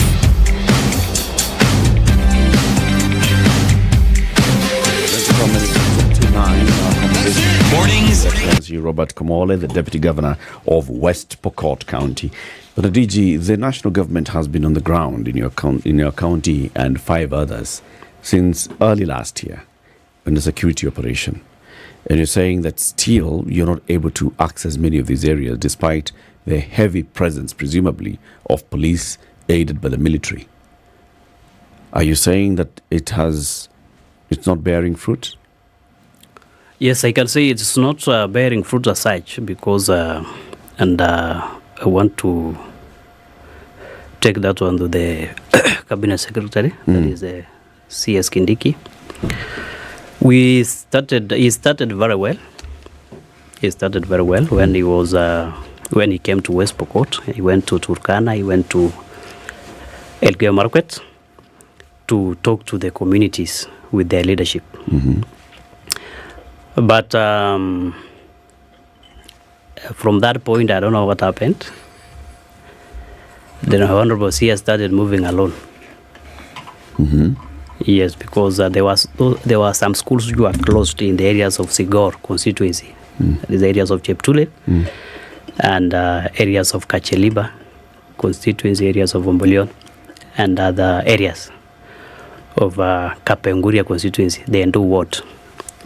We had shared with CS Kindiki, the leadership of West Pokot, led by the governor of West Pokot, His Excellency Governor Kachapin, and the entire team of the MPs. So because there was some conflict, there were some complaints. We were seeing unfairness from the government, because when the CS he was visiting in most cases the Elgeyo Marakwet side and Baringo and Turkana, and we laid some complaints. He started coming and we shared our views. And the views we shared is about the underdevelopment that I talked about. We shared the scramble for pasture and water. And we talked of trying to build more dams along the border of Turkana and West Pokot, along the border of West Pokot and Elgeyo Marakwet, so that now there is no conflict between the two communities, because when the Pokot cows crosses to Turkana in search of water, definitely there is a complaint from the other area, or the other way around. And because of that reason, why don't the government come in to supplement whatever the county government is doing in building dams and whatsoever? So those are the areas we presented to Waziri, and also establishment of police posts. But sadly, Latiff, is the CS agreed that those schools which have been abandoned will be rehabilitated, and there will be some GSU officers that will be put in along Kainok Road. Actually, there was that establishment of the GSU post, and we laid also a lot of complaints over the NPRs. But I don't know how the national government works, because we had agreed initially that the presence of NPR should be across all the counties. If it will be in Elgeyo Marakwet, then let it be in West Pokot. But I don't know what happened with the CS Kindiki, because he decided to deploy NPR in Elgeyo Marakwet and Turkana and Baringo, leaving West Pokot County. So we were wondering whether West Pokot County is in Kenya or is in Uganda. So those are the complaints we had as leaders of West Pokot for a very long time. And it took like almost a year for the CS to resolve that kind of unfairness. Has it been resolved? Yes, some weeks ago. Weeks? How has it been resolved? Now, we were given NPR. Okay. We were given NPR, but there was unfairness initially. What is the advantage of having an NPR? It is just because to supplement the police, because the police are not sufficient. Because we did hear that one of the solutions that would be sought after. Yes. Looking at this area, I mean, Mheshimiwa Koting was here and he said, what we need actually is that for every kilometer. Yes. Or every 100, 10 kilometers, whatever. Yes. If there was presence of some kind of force, then these folks who do this business would then be discouraged from it. I mean, that's probably pulling it politely, but all right. Yes. So, I mean, it has been suggested in the past. Yes. The question is then, since that engagement, have we seen that? There is no establishment of those police posts. We have only one GSU camp which was brought in. We have the NPR after complaining for a very long time, it led even to some of us being summoned to DCI for just mentioning those things. But you see, up to now, the CS comes to West Pokot without informing anybody. He goes supervise the schools which are under renovation without any leader. So how do we move along when the CS goes to West Pokot, goes to Elgeyo Marakwet without even the leadership of those areas to see the best way of bringing children to school or people to school? So that is the failure of the CS. And number two, the NPR, the National Police Reservists, which were brought, there are no facilitation for them. There are no. In fact, it's now the county government which are taking care of those. What NPR. does that mean when you say no facilitation for them? Because we had agreed to put them in camps so that they can be at least recognized that these are NPR to avoid infiltrating into the communities and probably mixing up with probably the purported bandits. So we had agreed that let us put them on a camp so that we give them food and they can do the security orders to supplement the police officers. But up to date, it is the county government providing to them, and including the GSU officers. You are feeding the GSU? Yes. So that is where the lapse is. You know, and I want to give an example of the Ugandan government, because we border Uganda. Yeah. When Museveni did an operation, I just want to refer to Uganda. When Museveni did an operation, yes. When there was an operation in Amudat and Karamojan region, Museveni assured the Ugandan citizens, the Pokot in Uganda and the Karamojan, that if you give me guns, I will protect you. I will restore your lives which have been stolen by the bandits. So, and everybody took the guns to the government. And Museveni made sure along the border of the Pokot in Amudat and Karamojan and the Sabot, there were UPDF officers along those areas. And even the border between Uganda and Kenya. You have UPDF officers along the borders. So Museveni assured these people that when you give me your guns, I will protect you. And he did it. And he came with some programs of livelihoods, restoring animals for the locals. Because you are told, somebody is complaining of my cows have been stolen. Then Museveni said, no.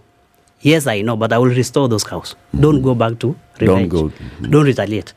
So what is happening in Kenya, it will take us many years to resolve, because everybody is doing his own things alone. The CS comes to West Pokot, goes to Turkana. The thing I was trying to advise the CS is, if he wants to see peace in those corridors of Kerio Valley, is to bring all the leaders together. Have a 5-day retreat. The Turkana leaders, West Pokot, Elgeyo Marakwet, Baringo, Samburu, let us have a retreat. You know, President Ruto went to Naivasha for a retreat for his cabinet and members of parliament. If we can take 5 days, it will not cost us as a government to have a retreat so that we can find solution for this kind of conflict. So those are that is where the CS is failing, actually. Yes. That's the national government's failure. Yes. Can you do the same as the county governments? Can the county governors of Turkana, West Pokot, Elgeyo Marakwet, Baringo meet on 5-day retreat? Yes. Invite the national government. If they come, fine. If they don't come, at least start a conversation. In every reconciliation, Latiff, there must be a mediator.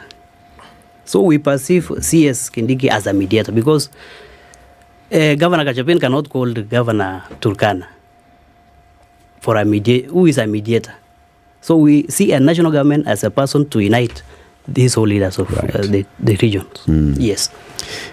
We hear stories as well, and we've heard it from some leaders from the Pokot and also from elsewhere, that because of this lack of schools, lack of job opportunities, it's the very young people, young boys as young as 9, 10, 11, who are walking around with AK-47s looking after cattle. And they are socialized to look after cattle. And because they have a gun, to them that's not violence. It's like having a stick. Yes. And then as they grow up older, it's all they know. How many schools, or how many schools do you have in West Pokot where you've tried to rehabilitate some of these young boys who are involved in cattle herding right now? For now, we have several schools in West Pokot, and along those border areas, in fact, those areas that have been left because of the insecurity, 7 schools have been closed. And there is no, it's already established. 7 closed. Yes. Nobody goes to school anymore. Yes. No teachers, no students. Yes. And that is where we are trying to work with the CS so that we can see how this school can be rehabilitated and people try to bring now their children to school. But there is no, even yesterday, there were some gunshots. Even yesterday, yes. In those areas of Cheptulel and Elgeyo Marakwet. Who's shooting the other?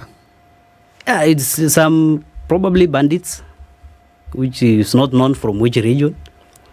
And because there is no heavy presence of the police in those areas, so the bandits have their corridors. Okay. You're a leader in the region. Yes. So I've got to ask you this direct question. We know from what we've been told by CS Kindiki, and also some of what we've been told by the CS for Defense, Eden Duale, is that this security operation is deploying adequate resources in numbers, boots on the ground, in facilitation, vehicles, armored personnel vehicles, in even using aircraft in the region, and then bringing in boots from the military barracks where KDF are involved in these operations. Many soldiers on the ground. Are you saying that this is not the case? And if the soldiers and police officers are not in West Pokot, where are they? Have you seen them? Have you heard about them in Turkana, in Elgeyo Marakwet, in Baringo? The security personnel's presence are there, but not that sufficient. And they have not been facilitated. You can imagine the issues of GSU. I'm telling you that it's the county government of West Pokot feeding them. The police officers in the county government of West Pokot, even the office of the county commissioner, are not facilitated very well. So it is the responsibility of the county government again to provide fuel for patrolling. So, and this is a national government function. The police officers are there. Those who are in Turkana, they will also play as per the leadership of Turkana. It is no longer a national government police officers. Is Turkana feeding the police on the Turkana side? Yeah, probably, I think so. Because if you are feeding them in West Pokot, even then probably the presence of police in county government of Turkana, probably the county government is feeding them. And there's no understanding of cost sharing here. And because the county commission of West Pokot and the county commission of Turkana, they don't speak as a national government officers sometimes. So that is a challenge because now there is not these mediation processes from there's the national something government. that I find puzzling. Huh? Yes. I'm going back to this subject of the NPR. Huh? I think my understanding of their role is outdated. Yes. Because I first came across them in Tana River. But they were members of the community. They did not have a camp. They were members of the community. Yes. What made the difference was that they were armed by the government. Yes. I think in those days they had G3s. Yes. Okay? But they had armed. And I remember asking why it was. And they said, you see, you need a local because he knows the terrain and he knows locals. Yes. And people know him. So he will understand what's going on. Yes. But you bring an outsider, that person will not know what we know. Yes. Now, when you say they brought NPRs, are they looking for locals? And if they are, what process are they using? And these locals, what training do they have? And are they people who are accepted by the community? Because if you bring somebody who comes from an area and he's not accepted, again, he will not be effective. So, what is the situation? How do you arrive at determining who is the NPR, who's going to be in this place? Who determines it? I think those NPRs who have been deployed by the national government, I can say, okay, the community accepts.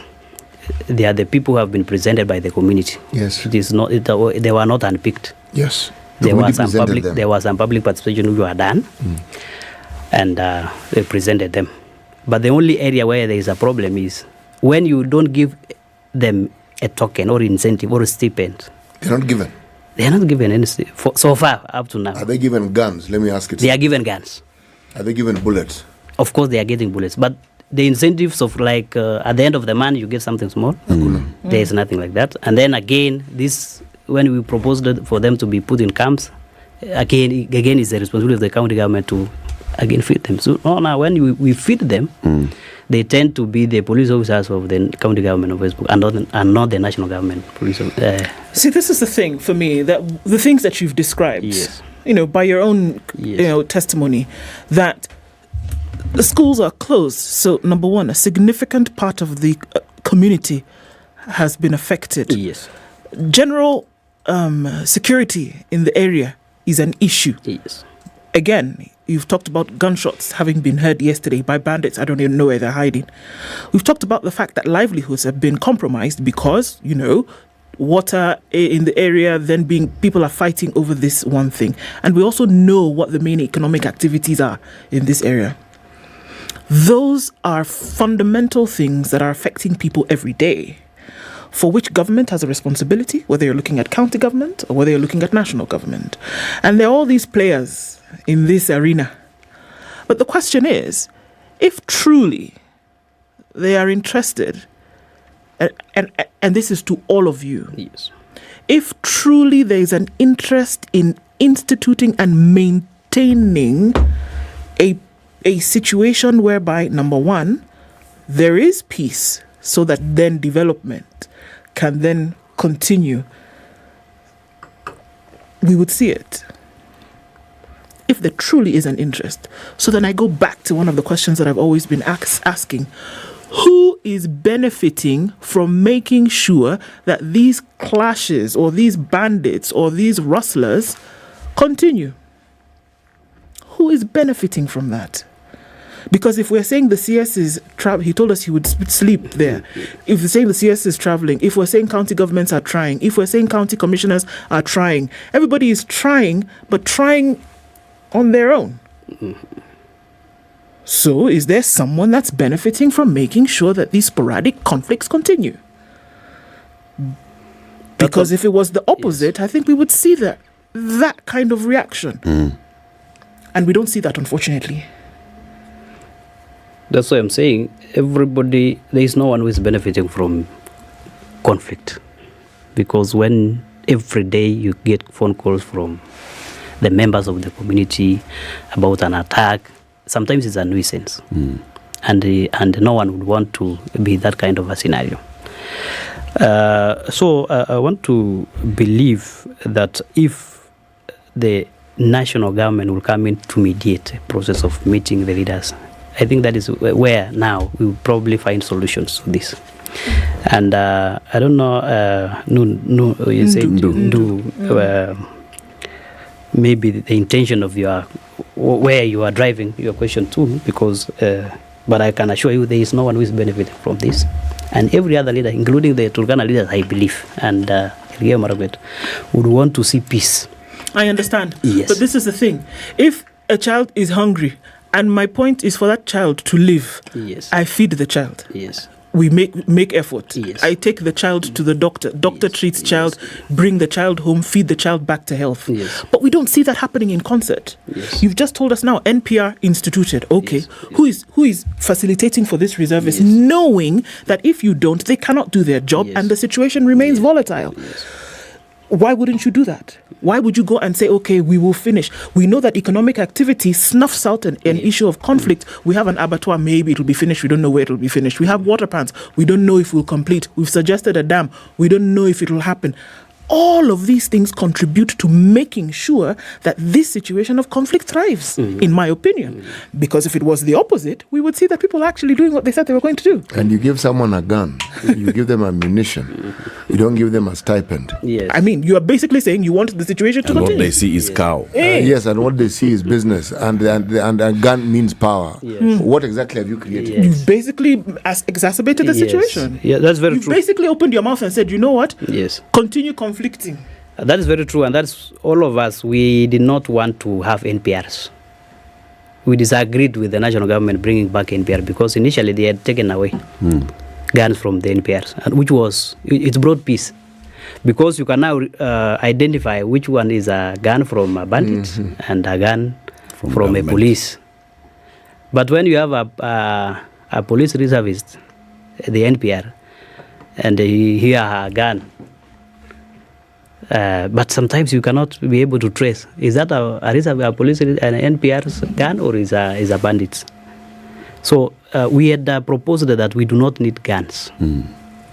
That is one of the areas where, when there will be a meeting, is we do away with the NPR, so that if we do a disarmament, it can be very easy to identify.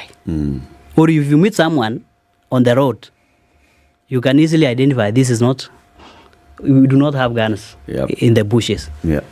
Because we only have guns with the police. So we had agreed that we should not have this NPR, but now I don't know how the national government is.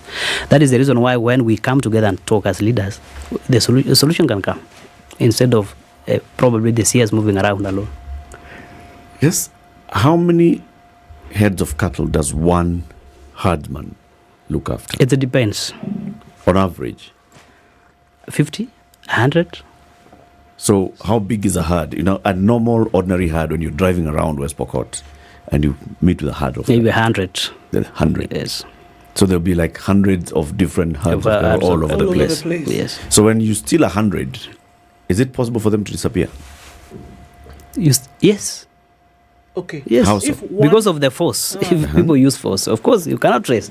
You probably trace up to some point, and there is no one who own the responsibility. Where will the animals go to? Where are they, the animals themselves, not the people, the animals, where are they hiding? Because if a cow were to walk from here to the gate, and I followed 5 minutes, I would find the cow, surely. I would have seen traces, the cow went somewhere. Yes. Now we're talking about hundreds. Yes. Where will they hide? Where are they hiding? Now it is because now let me give you an example. Because we have the police officers in West Pokot and Turkana. So when cows crosses to Turkana, for example, there is no cooperation with the police in Turkana. With the police in Turkana. Or there is cooperation. There is no cooperation. So now the cows will get disappeared because you can't trace them. And there were some cows which were killed, about 200 cows. But there was this kind of confirmation whether the cows were killed or not. And they were killed by the police officers. But now, the security team from the Turkana side, because the cows were killed in Turkana side, but they are Pokot cows. They just said that is not confirmed. But in reality, it was in Citizen News. And because of lack of cooperation. So that is where the problem is. There is a government in Uganda, and probably in Turkana, a national government in Turkana, which is for Turkana. And a national government. A national government in West Pokot, which is DG. So that is where the challenge is. That's why we need the CS to come in and mediate. But we've tried in West Pokot, for example, like now, in terms of education, we've provided bursaries for the students, and we are doing it. We are launching it on Monday. The governor will launch it on Monday, about a budget of about 600 million, and we are giving bursaries to every student. 600 million shillings bursary? For bursaries, yes. For secondary or for primary? For secondary and colleges and universities. And how many students are you targeting? 44,000. 44,000 children? Yes. Is it a full bursary or is it partial bursary? It's a partial bursary, but it's for all. But the least will get about 5,000, and the highest probably 20. What's the plan here? We are trying to encourage. So we try to bring our children to school, because majority of these families are not able to provide for their children. So we are trying to come with a scheme of the county government to increase retention rate in schools. Why? Because of this kind of literacy level, also because it contributes to this kind of these other activities, which is not good for the county, the insecurities. So we are trying to provide bursary as a county government to supplement the national government, so that we can be able to increase our retention in schools for our kids, and because the parents are not also able to to provide. Some of the parents are not able to provide. So this is something that you have established, that very many children are dropping out of school for lack of school fees. Yes. And 44,000 of them will now receive at least 5,000 shillings. Yes. Going upwards to how much? What's that? To 20,000. To 20,000 per year. Yes. Or is it per term? Yes, because we have categories of day schools, we have categories of boarding schools, and we have universities and colleges. Yes. It's a big program. Yes, a very big one. We will launch it on Monday. Okay. Bwana DG, we thank you very much for joining us today. Asante sana. Please come again soon and let's talk about this after you've launched it, after it's been rolled out. Yes. Let's see the impact. If 44,000 children stay in school and they are no longer now carrying AK-47s out there, then that's progress towards something. Probably they are not that is a misconception, which is not actually. If you come to West Pokot, you'll find it is a very peaceful place. It's not AK-47s all over the place. They are not there. Okay. So yeah. His Excellency Robert Komole is the Deputy Governor of West Pokot County. He's been our guest this hour. Keep it here for more conversations coming up in the next hour.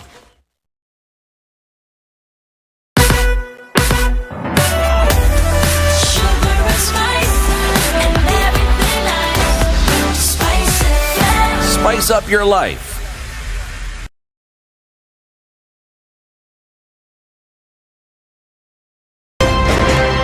Thank you very much, Eric, and it's good to be at the Situation Room. Always a pleasure coming here. This is the most challenging interview panel in Kenya. You guys are very well informed, and as you can see, Charles today, very philosophical.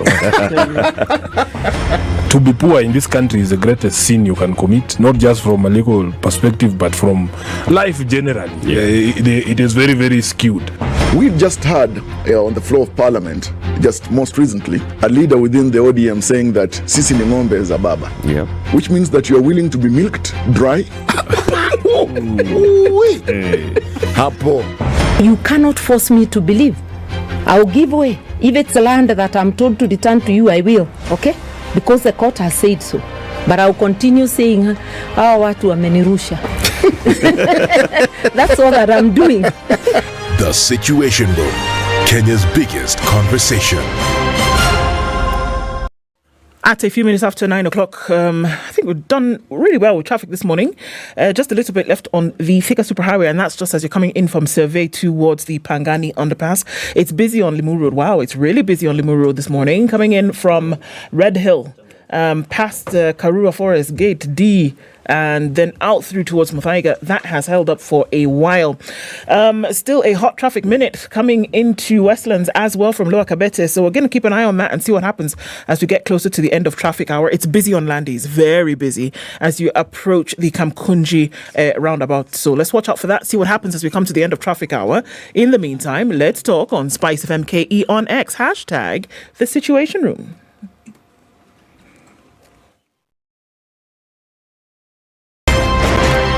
You tune into Kenya's biggest conversation.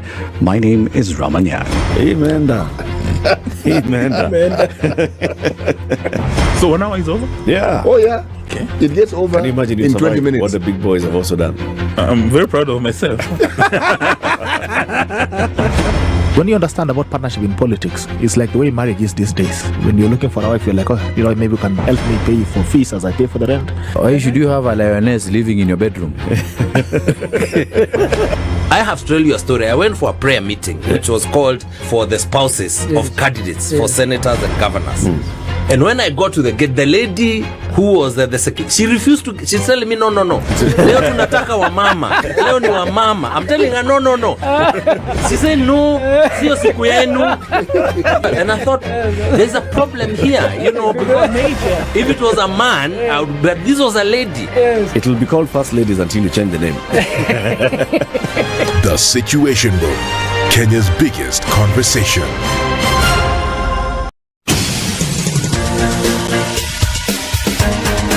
This is The Situation Room, the home of hard-hitting political commentary and penetrating insights about the state of the nation. This is a talk radio experience like no other. The Situation Room, a place for hard truths, debates, and elevated conversations. The Situation Room, witty, political, engaging, deep, controversial. In the room, we have C.T. Muga, researcher, academic, seasoned political observer, a fountain of wisdom in these politically uncertain times. Ndu Okoh, Nigerian by birth, Kenyan by choice, communications expert, Pan-Africanist, a truth seeker and believer in people power, and Eric Latiff, agent provocateur, the man in the chair, seasoned journalist, news hound, a man who believes in punching up, not down. This 7 is after the 9. Situation Do Room. you have a plan? The only way to start your day. Then what, Ndu? Get one. Uh-huh. Yes. Because it's never too late to have a plan. It really isn't too early to have one either. So the good folks at ICEA Lion Group have said, you know what?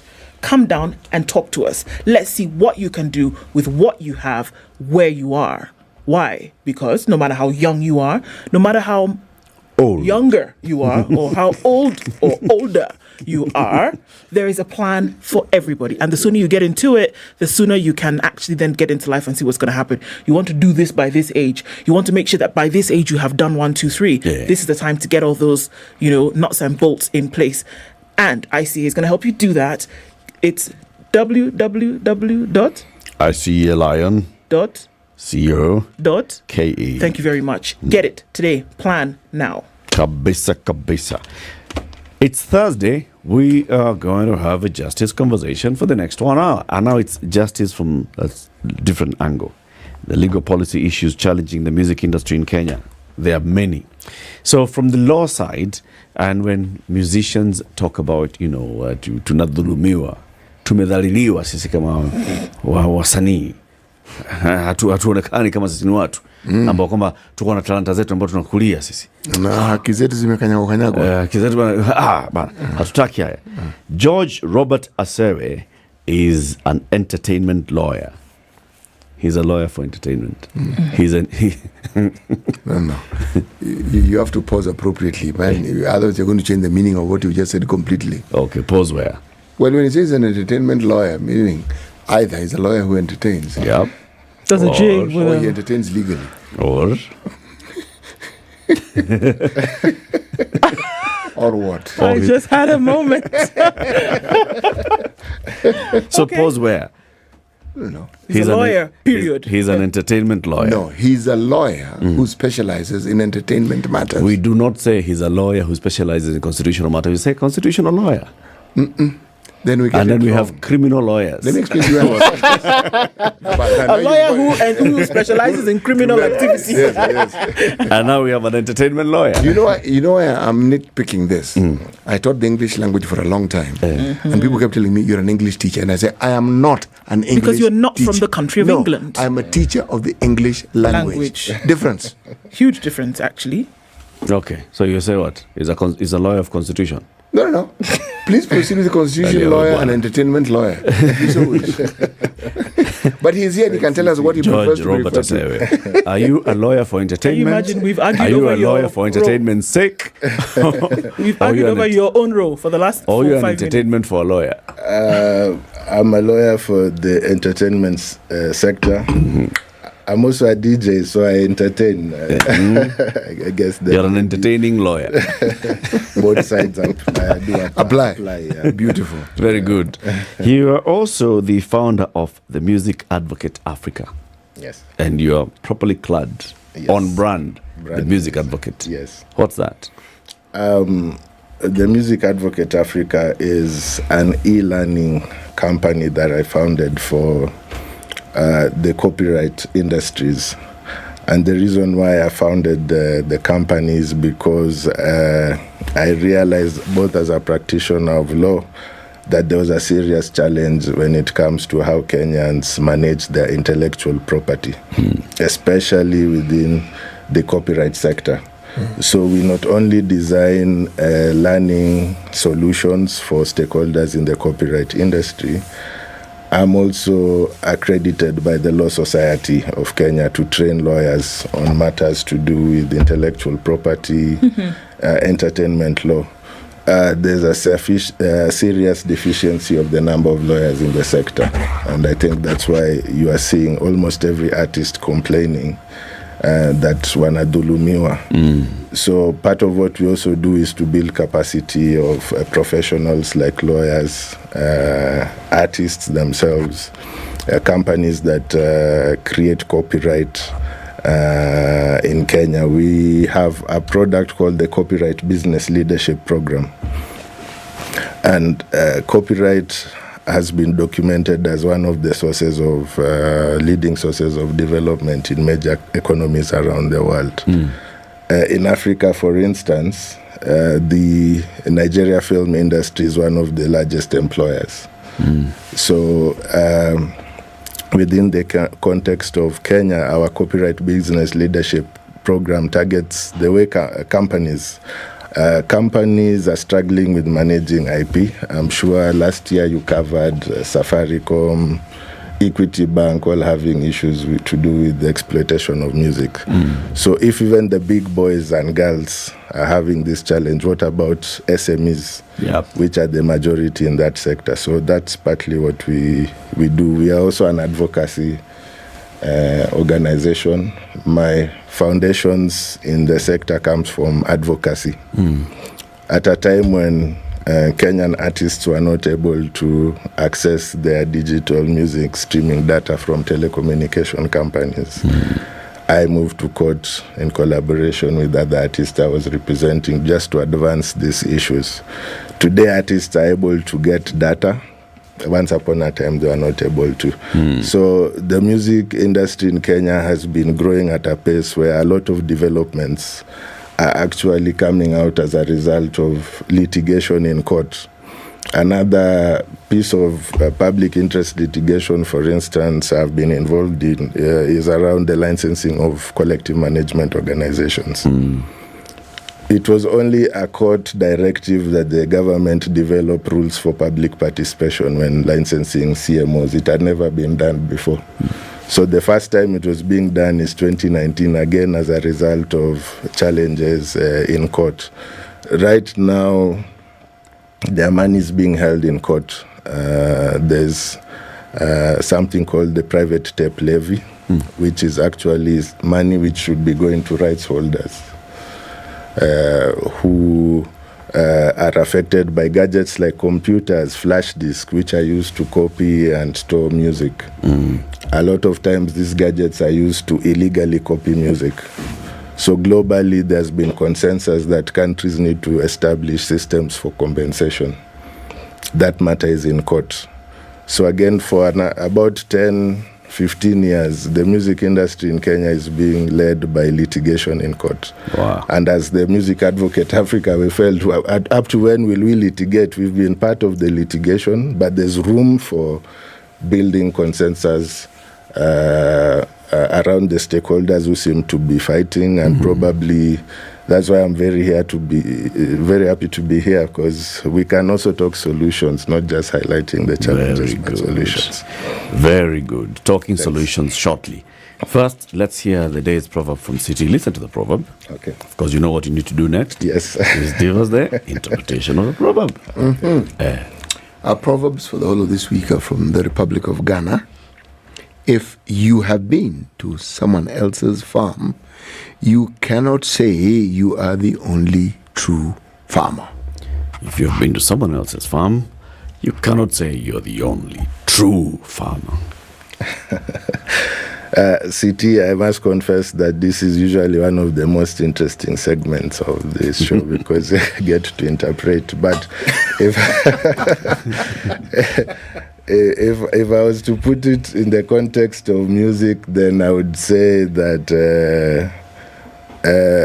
when you meet one rights holder, you should always know there are hundreds or if thousands of other music rights holders. You're not the only rights holder. Okay. Yeah. You're not alone in this field. There are many, many others. You've just given us, just a small introduction to the many challenges that those in the music industry face. Let's first of all define the players in the music industry. Okay. We know Nonini, we know Nameless, we know Wahoo, we know the people that we see performing or producing music, or the people in whose name a song has come out. But then there are very many other players, aren't there? Yes. Who are they? So you have the artistic players, and within this you have the songwriters. You have people called publishers. You have people called producers, and I'll explain them so that at least the country understands who they are and what they do. But there are two major groups of stakeholders. There are private sector stakeholders. Those are the people who are involved in the creation of music. And then you have public sector players who are mostly involved in the regulation. So if I was to describe to the country the private sector players, I would start with the songwriter. This is basically the person who translates the lyrics that are in their head into something tangible. They put it down. At that particular point when a songwriter puts down their lyrics, they have created intellectual property there. They become an author for that music. But sometimes there are people who write but cannot perform. They are very good at composition. So there are people who come in as composers. And their job is essentially to translate the written lyrics into compositions that can now be recorded. To give it a tune. Yeah, to give it a tune. And probably that's also where you will have studio producers who I also believe are composers, because they are putting beats, they are putting snares, they are telling you how high or how low you shouldn't go. You have sound engineers. A lot of times we don't recognize that the person who is singing is not necessarily the person who did all the background work in terms of putting the music together. So you also have a team of sound engineers. Now, producers who also have a CMO called the Kenya Association of Music Producers. Producers are like bakers.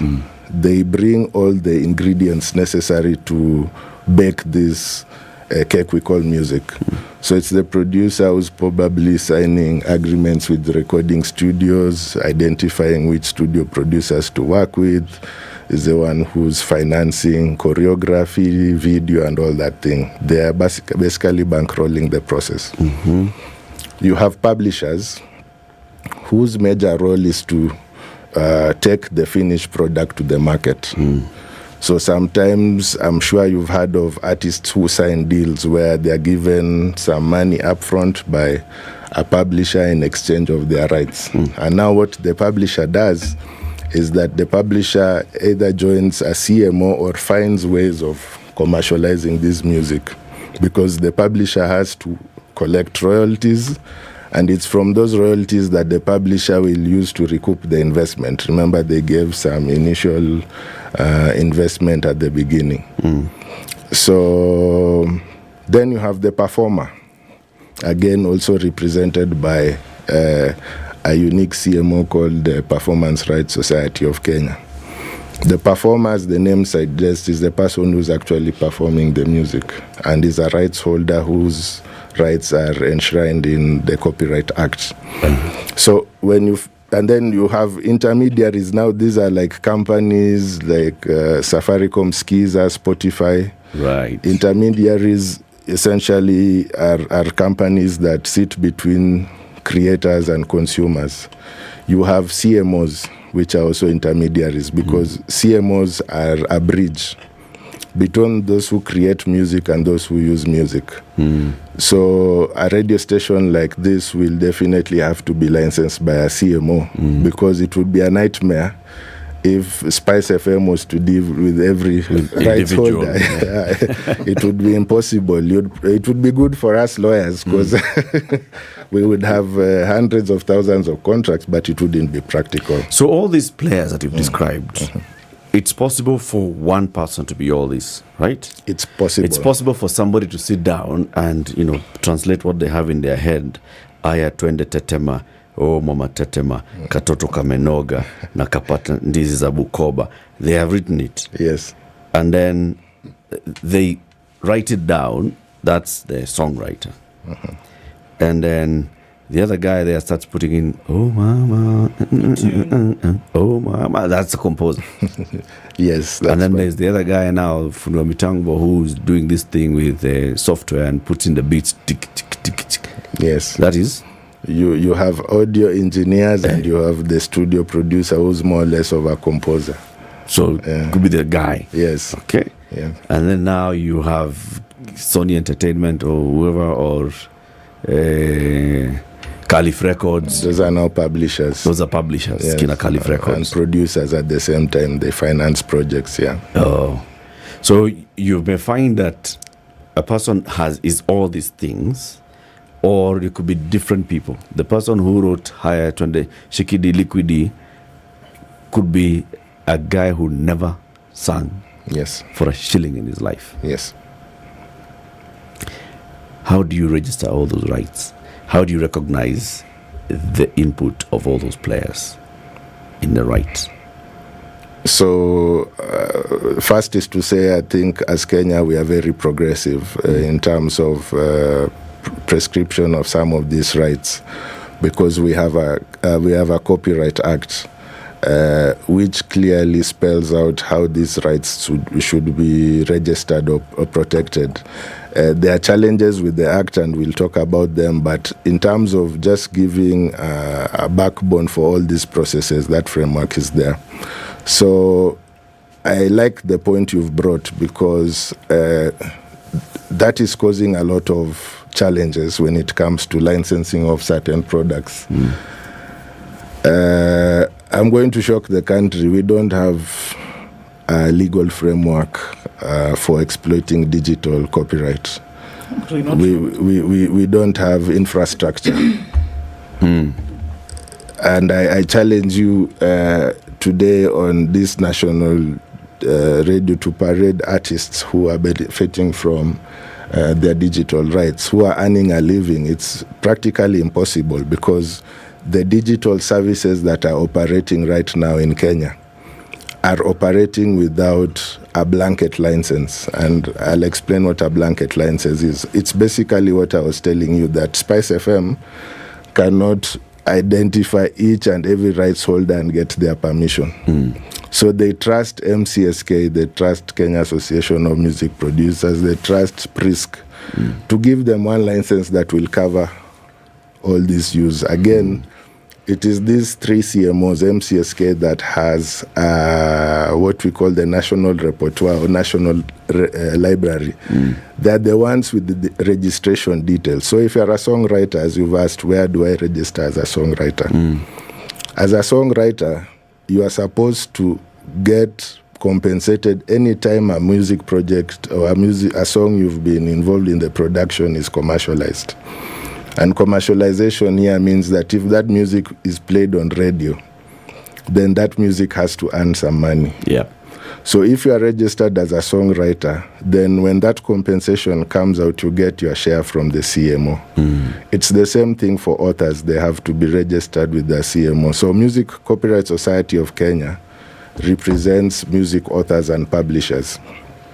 When it comes to music producers, there's another CMO called Kenya Association of Music Producers.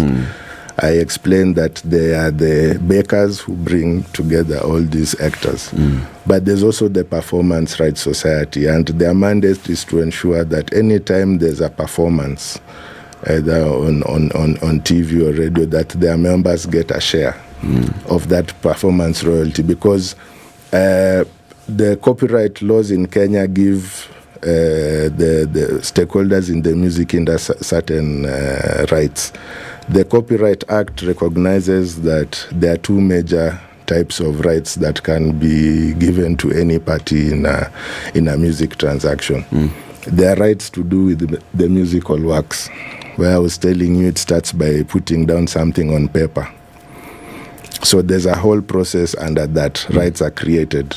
Songwriters' rights start there. But you put sound to it, you create another category, another product, which is also protected. So the Kenya Copyright Act provides for registration of those two interests. The challenge has been in the manner in which we are administering those rights. Yeah, and hopefully we get to talk about those today, because yesterday the Kenya Copyright Board put out a press statement to the country saying that it is not very happy with the way collective management organizations are conducting their business. Yeah. In fact, we were shocked when, I think this is now the third or fourth time where the government is accusing MCSK of financial embezzlement. If you do some research, you'll find that some of their directors have even been taken to court before over this issue. Yeah. So now there's an allegation that 56 million is missing. From where? MCSK. From MCSK. And so the Kenya Copyright Board has written to the Directorate of Criminal Investigations to initiate. Somebody has complained from outside MCSK that money within MCSK is missing. So this somebody who has complained is the regulator, and that now complicates the matter. Yeah, it complicates the equation, because in a functioning market, the regulator and the players like CMOs need to be friends. They need to be collaborators. They should have nipped it in the bud from the very beginning, so that money does not get lost. Have frameworks and monitoring and enforcement to ensure that all the money that you collect and the agreement that you have with your members is adhered to, right? Yes. And unfortunately, that has not happened because the legal framework is broken. If it's not broken, maybe I might be accused of being extremist, then it's not functional. Because CT, how do you tell me that a country that has enjoyed independence since 63 doesn't have a standalone law for the music industry? And we've had music long before independence. Yes. We are relying on a few sections in the Copyright Act to govern an industry that is supposed to be collecting billions of shillings for rights holders and the government. So the only provisions relating to management of music are contained in the Copyright Act. And that's a problem. That's a problem because let's take a break. Okay. Let's take a break. You'll come and tell us what are these, because that's why you're here. To tell us those legal and policy loopholes and challenges that we have in making sure that people who are in this creative space are fully reaping the benefit of their talent and the work that they do. And we have said it's everybody, from the person who's written the lyrics, to the person who's performing that song, to the person who's sitting in the studio, in a cold studio, like let's say if Ednah was a music producer, to all those ones who are involved in publishing. We hear them in the videos. We hear Musioka and you hear Kolo and you hear that Still Alive. All those, they all ought to be benefiting from this. Yes. Our guest this morning is George Robert Asewe. He is an entertainment lawyer. He's also the founder of the Music Advocate Africa. Keep it here. We'll be back shortly. This is the Situation Room, the only way to start your day. Oh, finally! It's my Standard Courier delivery. At Standard Courier, we know that your time is valuable. That's why we guarantee swift and efficient deliveries to your doorstep every time. Give us a call on 0793 599 684 or schedule your next delivery by visiting our website www.standardmedia.co.ke/courier. Trust Standard Courier service for all your courier needs. We deliver with pride. Looking for your favorite KTN station and just can't seem to find it? Well, you can watch all KTN channels on Pang. From the latest bulletins on KTN News Channel 5X0, heartwarming stories on KTN Home Channel 104, insightful agricultural content on KTN Farmers Channel 176, to the best of entertainment on KTN Burudani Channel 170. We have it all. Grab your remote, tune in to Pang and enjoy the variety of content we've prepared for your enjoyment. All right, we're coming out of traffic hour. It hasn't been too crazy today, so this is great. On Landis Road, just a little bit of it left as you go towards Kamkunji at the roundabout, but Uhuru Highway probably take up most of it, all your different junctions coming into the city later. All right, still a little bit right about Muthaiga Square going on towards Pangani, and then also coming in on Limuru Road. That still continues. Limuru is one long, winding road. But I think we're much better where we are. See what happens through the day. We'll talk on SpiceFM, KE on X.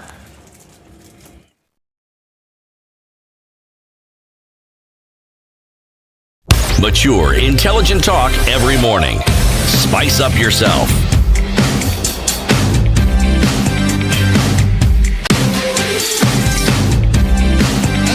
Mornings done right. Mornings done right.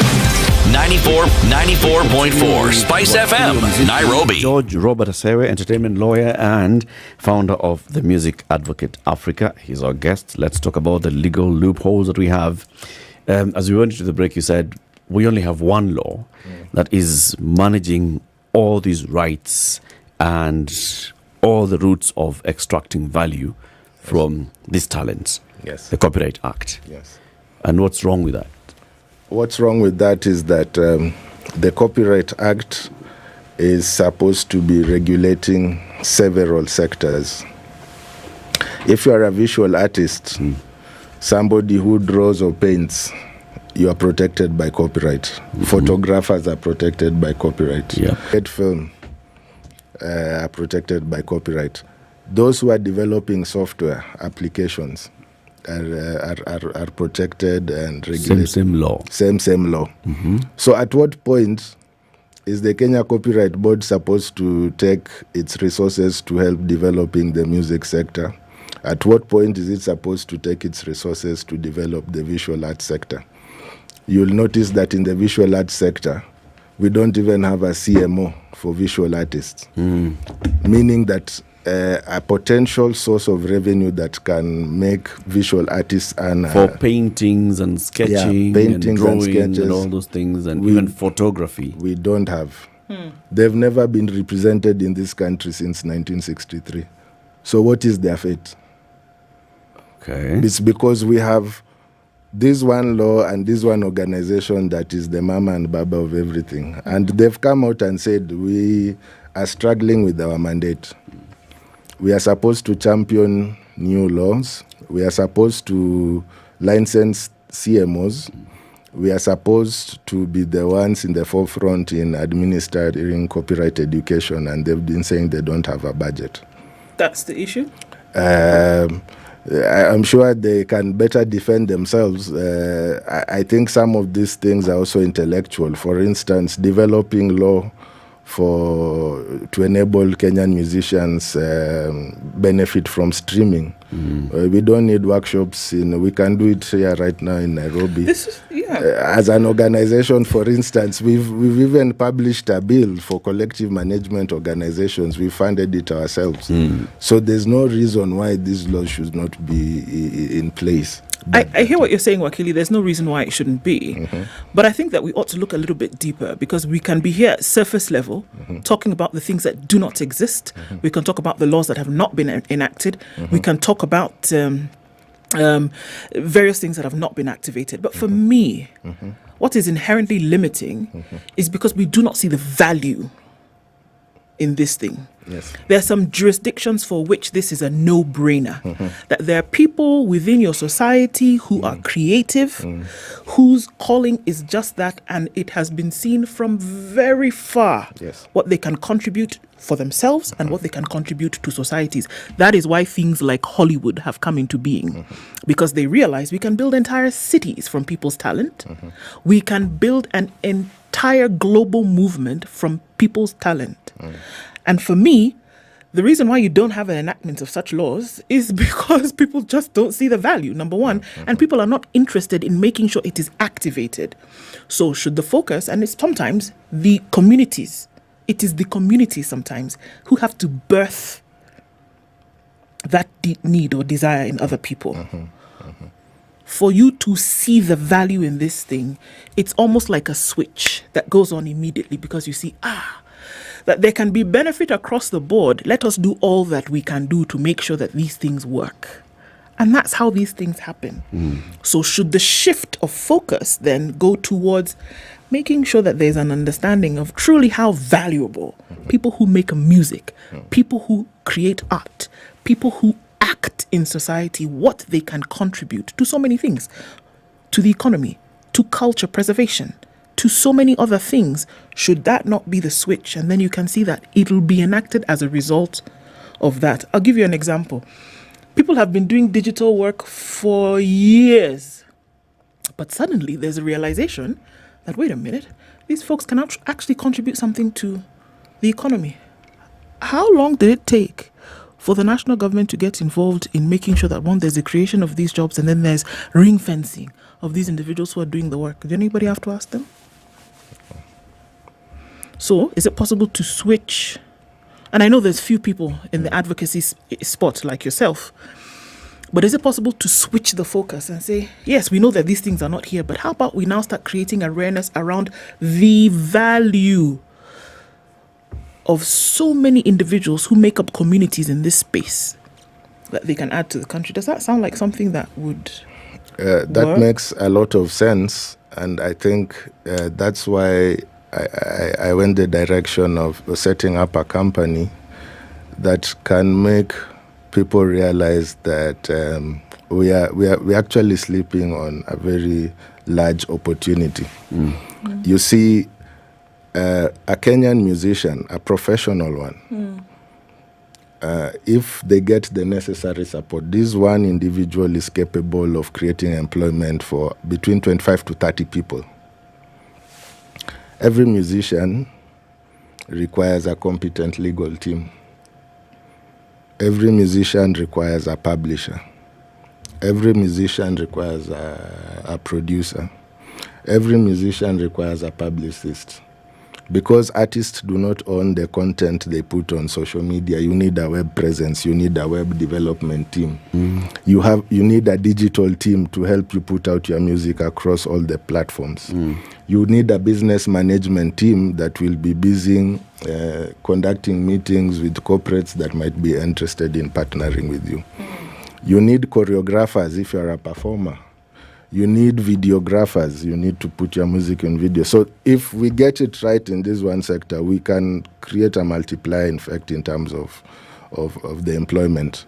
Unfortunately, we don't value the arts. Currently, I'm dealing with, do you remember the Afro Cities?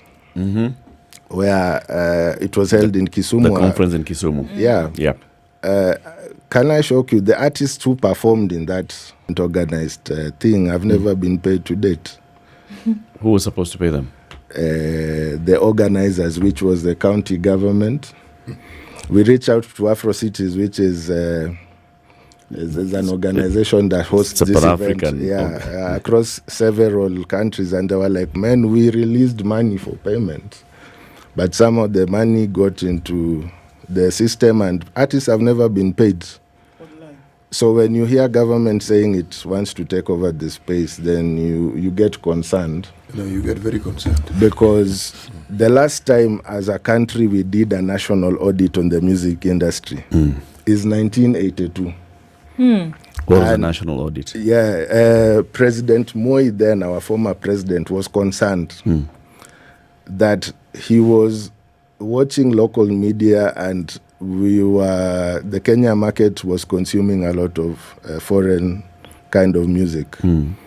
And he was wondering, why is it that we are not playing a lot of our music on radio stations? So he commissioned, it's called the Presidential Music Commission. Yes. Permanent. Yes. You're right, permanent. That commission was formed as a result of a report that was authored. Now I want to challenge the country to read that report, and you'll be shocked that the commission never finished its job. In fact, in the very early paragraphs, it said, we looked at various aspects of the music industry, but we didn't have the time and resources to look at the commercial effects, the commercial side of music. So they looked at music education. At the time, we didn't, music teachers in Kenya didn't have status. most schools in Kenya at the time were training students music using theory. So imagine you are learning how to play a guitar using a textbook. In your mind. Yeah, in your book. A guitar, I hold G major. Yeah. So they hammered that point really well and said we need to up our game. We need to have a game. Yeah, we need to up our game. If we are training music in schools the way we are doing right now, what is the end game? Unfortunately, on commercialization, and that's why we are stuck as a country, because the government itself doesn't have a blueprint of. So they're looking at it as entertainment. They are looking at it as entertainment and free entertainment and talent, and Yes. you have a talent, but you don't make money out of a talent. You get a job. It's just. Yes, and you don't focus on the hobby. Yeah, this is just to get a job. Guys, I grew up in a household where my parents love music. So me getting involved in music was quite easy because they love music. But I can tell you, for most of my colleagues, my generation, you could be dealt with, You think your generation and mine? Music. That you want to be an artist. And you want to be a musician? Yeah. It's okay. We can be coming to school and you're part of the choir and you sing, but that's it. For entertainment's sake. And church, you go to church being Sunday school, sing. Choir. Yes. Yeah, but Ati, you're going to wake up in the morning and end up bigger bend. So the industry has been at war, and I wish the country could reflect that historically. Right. For almost 70 years, Kenyans were told that their cultural practices are not good. Colonization, 1895, independence, 63. During the colonial period, Africans taught music theory, the Europeans music practicals. So for them, management of music is more of a practical affair. For us, it has been all theory through and through. Then you have this period of 83 when this task force is put in place. That's the first time Kenya sets up a collective management organization called Music Copyright Society. So MCSK has been in existence for 40 years. However, no legal framework. The government has secured rights under the Copyright Act to license CMOs. The Copyright Act doesn't define what a CMO is. The Copyright Act doesn't define what the roles of CMOs are. The Copyright Act doesn't define the relationship between a CMO and its members. And that's why you will see many CMO members are fighting with their CMOs. Yeah. The CMO framework we have doesn't describe the relationship that should exist between CMOs. Kenyan CMOs, like MCSK, should be entering into bilateral agreements with CMOs in other countries. Yeah. So that when Kenyan music is, for instance, played in Tanzania, the CMOs in Tanzania collect that money, remit it to the CMOs in Kenya, who then remit it to their members. It's not happening now? Currently, we have like less than 5 memorandums. Kenya is doing badly because there's a global association of collective management organizations. It's called CISAC. So what CISAC does, it's brought all these CMOs under one umbrella so that people can collaborate. There's general consensus that the way music is managed in all countries should be similar because of the issue of promoting interest of artists across boundaries. Yeah. So in a functioning model, Music Copyright Society of Kenya, Kenya Association of Music Producers, and Performance Rights Society of Kenya should be having hundreds of international bilateral agreements they've signed. You're saying it's only 5 signed by MCSK? So far, it's about 5 I'm aware of, and it's not in the CEO told us there were more than that. It could be more, but they're not in the major music markets, and they are not in the major music markets because our copyright practices have not been very good. Who wants to do business in a country where the most popular act, the most popular artists are crying that they're not being paid? It's been a matter of public record at some point. People like Calligraph Jones going on saying they're being paid 1,500 shillings. So what kind of confidence that bring to the market? So in terms of how we've conducted ourselves, international relations with other societies, it has not been good. I'm happy to hear now MCSK can come out and say we are trying to sign these bilateral agreements. What about the other two CMOs?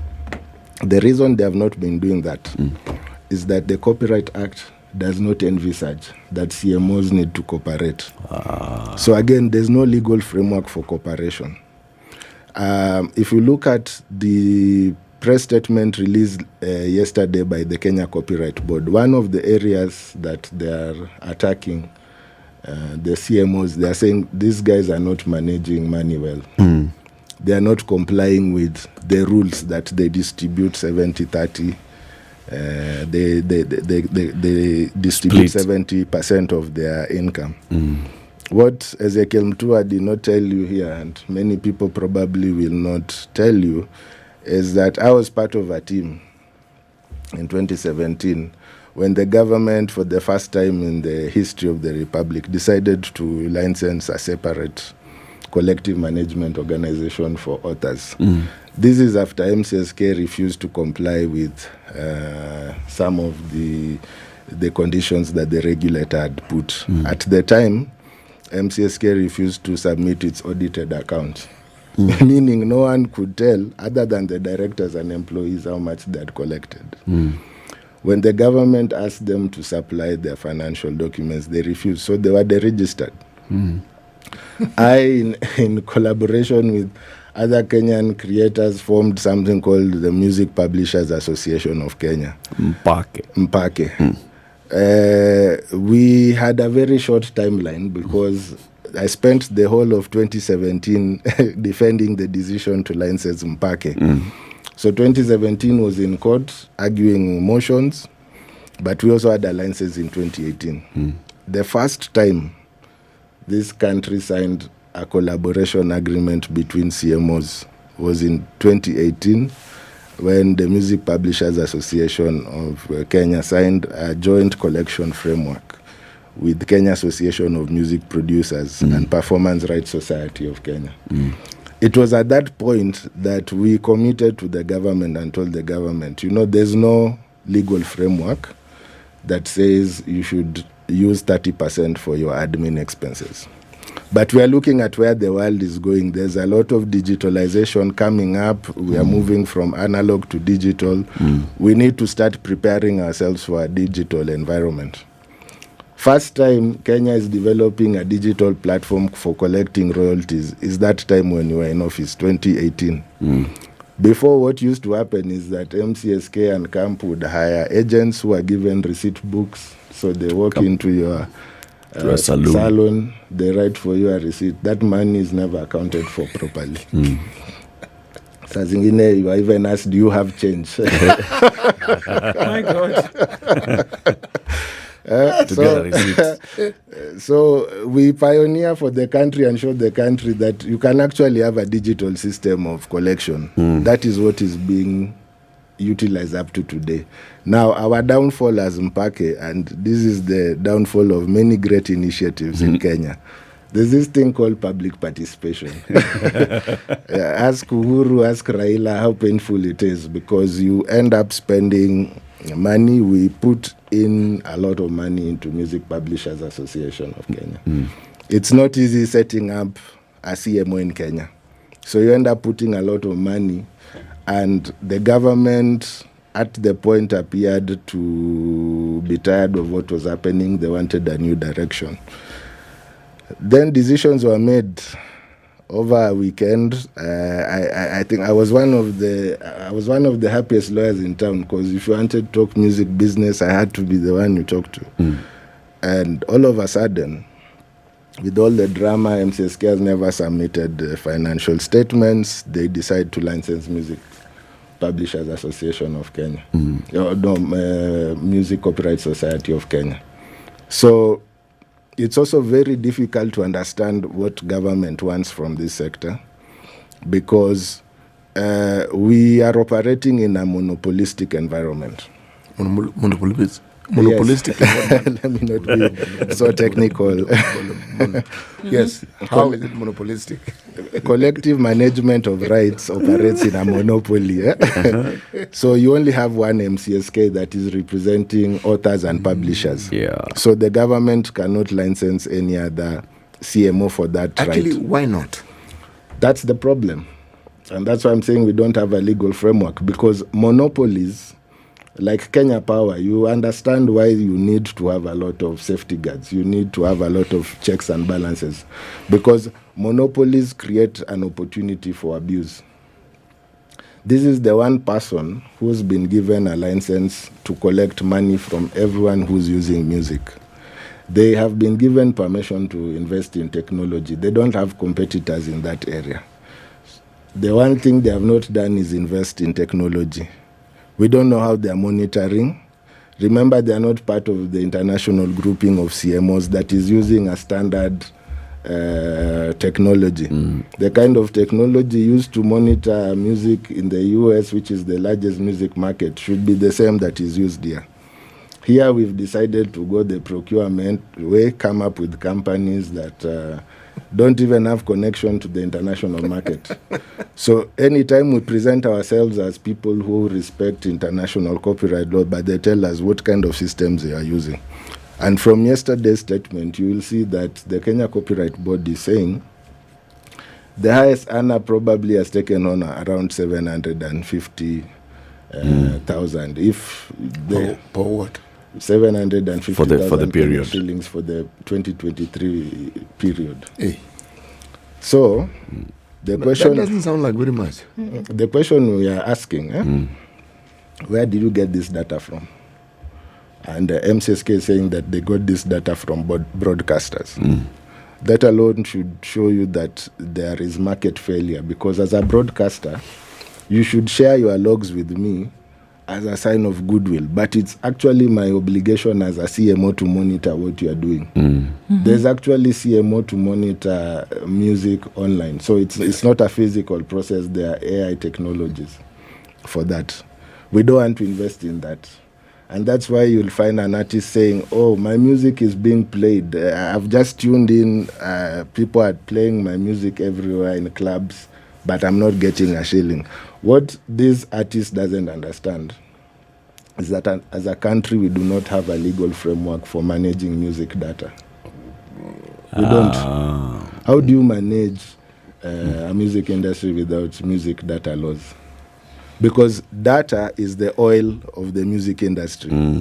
Now, when a DJ like me plays a song in a club, in a functional model, either me as the DJ or the club is supposed to submit a catalog, a list of songs played to MCSK. Then MCSK will say, last night, 100 Kenyan artists were played. So this is how much they're supposed to be given. We don't have technology that is monitoring what's being paid. That's a heavy investment, boss. In restaurants. And so what happens is that all this money that is collected from public spaces is divided amongst all rights holders equally. Yes, those who are, he told us that. Those who are there dead, two categories. those who are not working. Yes, told us there are two categories. From all these other places, it will be divided equally. The only place that they are able then to prorate is from media houses, because we'll give them logs, and they'll be able to look and see. Siokao sang a song called Mwaka wa Kupanuliwa, and it was played a lot. She gets this amount of money. That's intellectual laziness, because it is actually your job as a CMO to monitor use. There is technology. There's something called background music CT. If in your saloon you're playing music, I have a saloon. Yes, you do.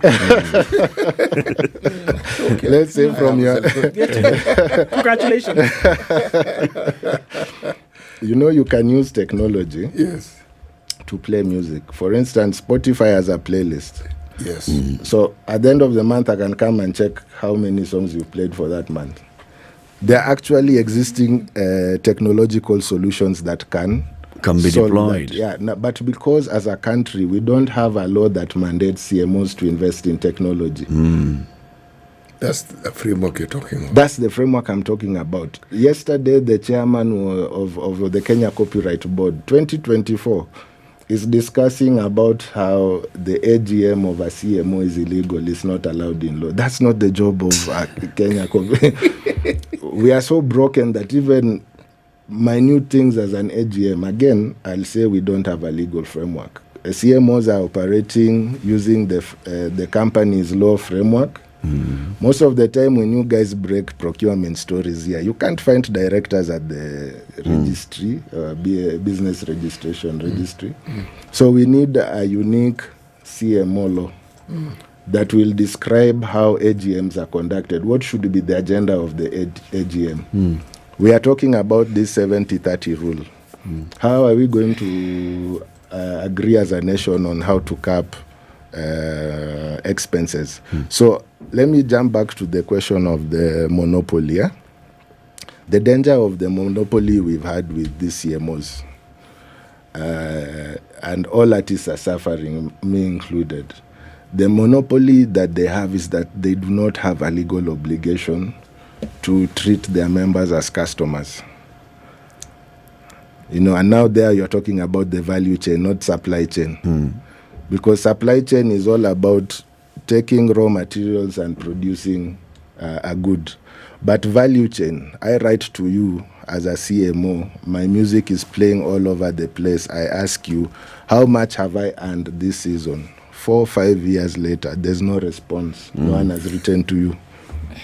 How are you going to bridge that level of joke when you don't have when you don't have laws that probably say, if as a collective management organization you are asked about statements and you don't provide, the following will happen to an official, maybe 3 months jail. You know, we don't have those kind of punitive incentives that will make these people operate.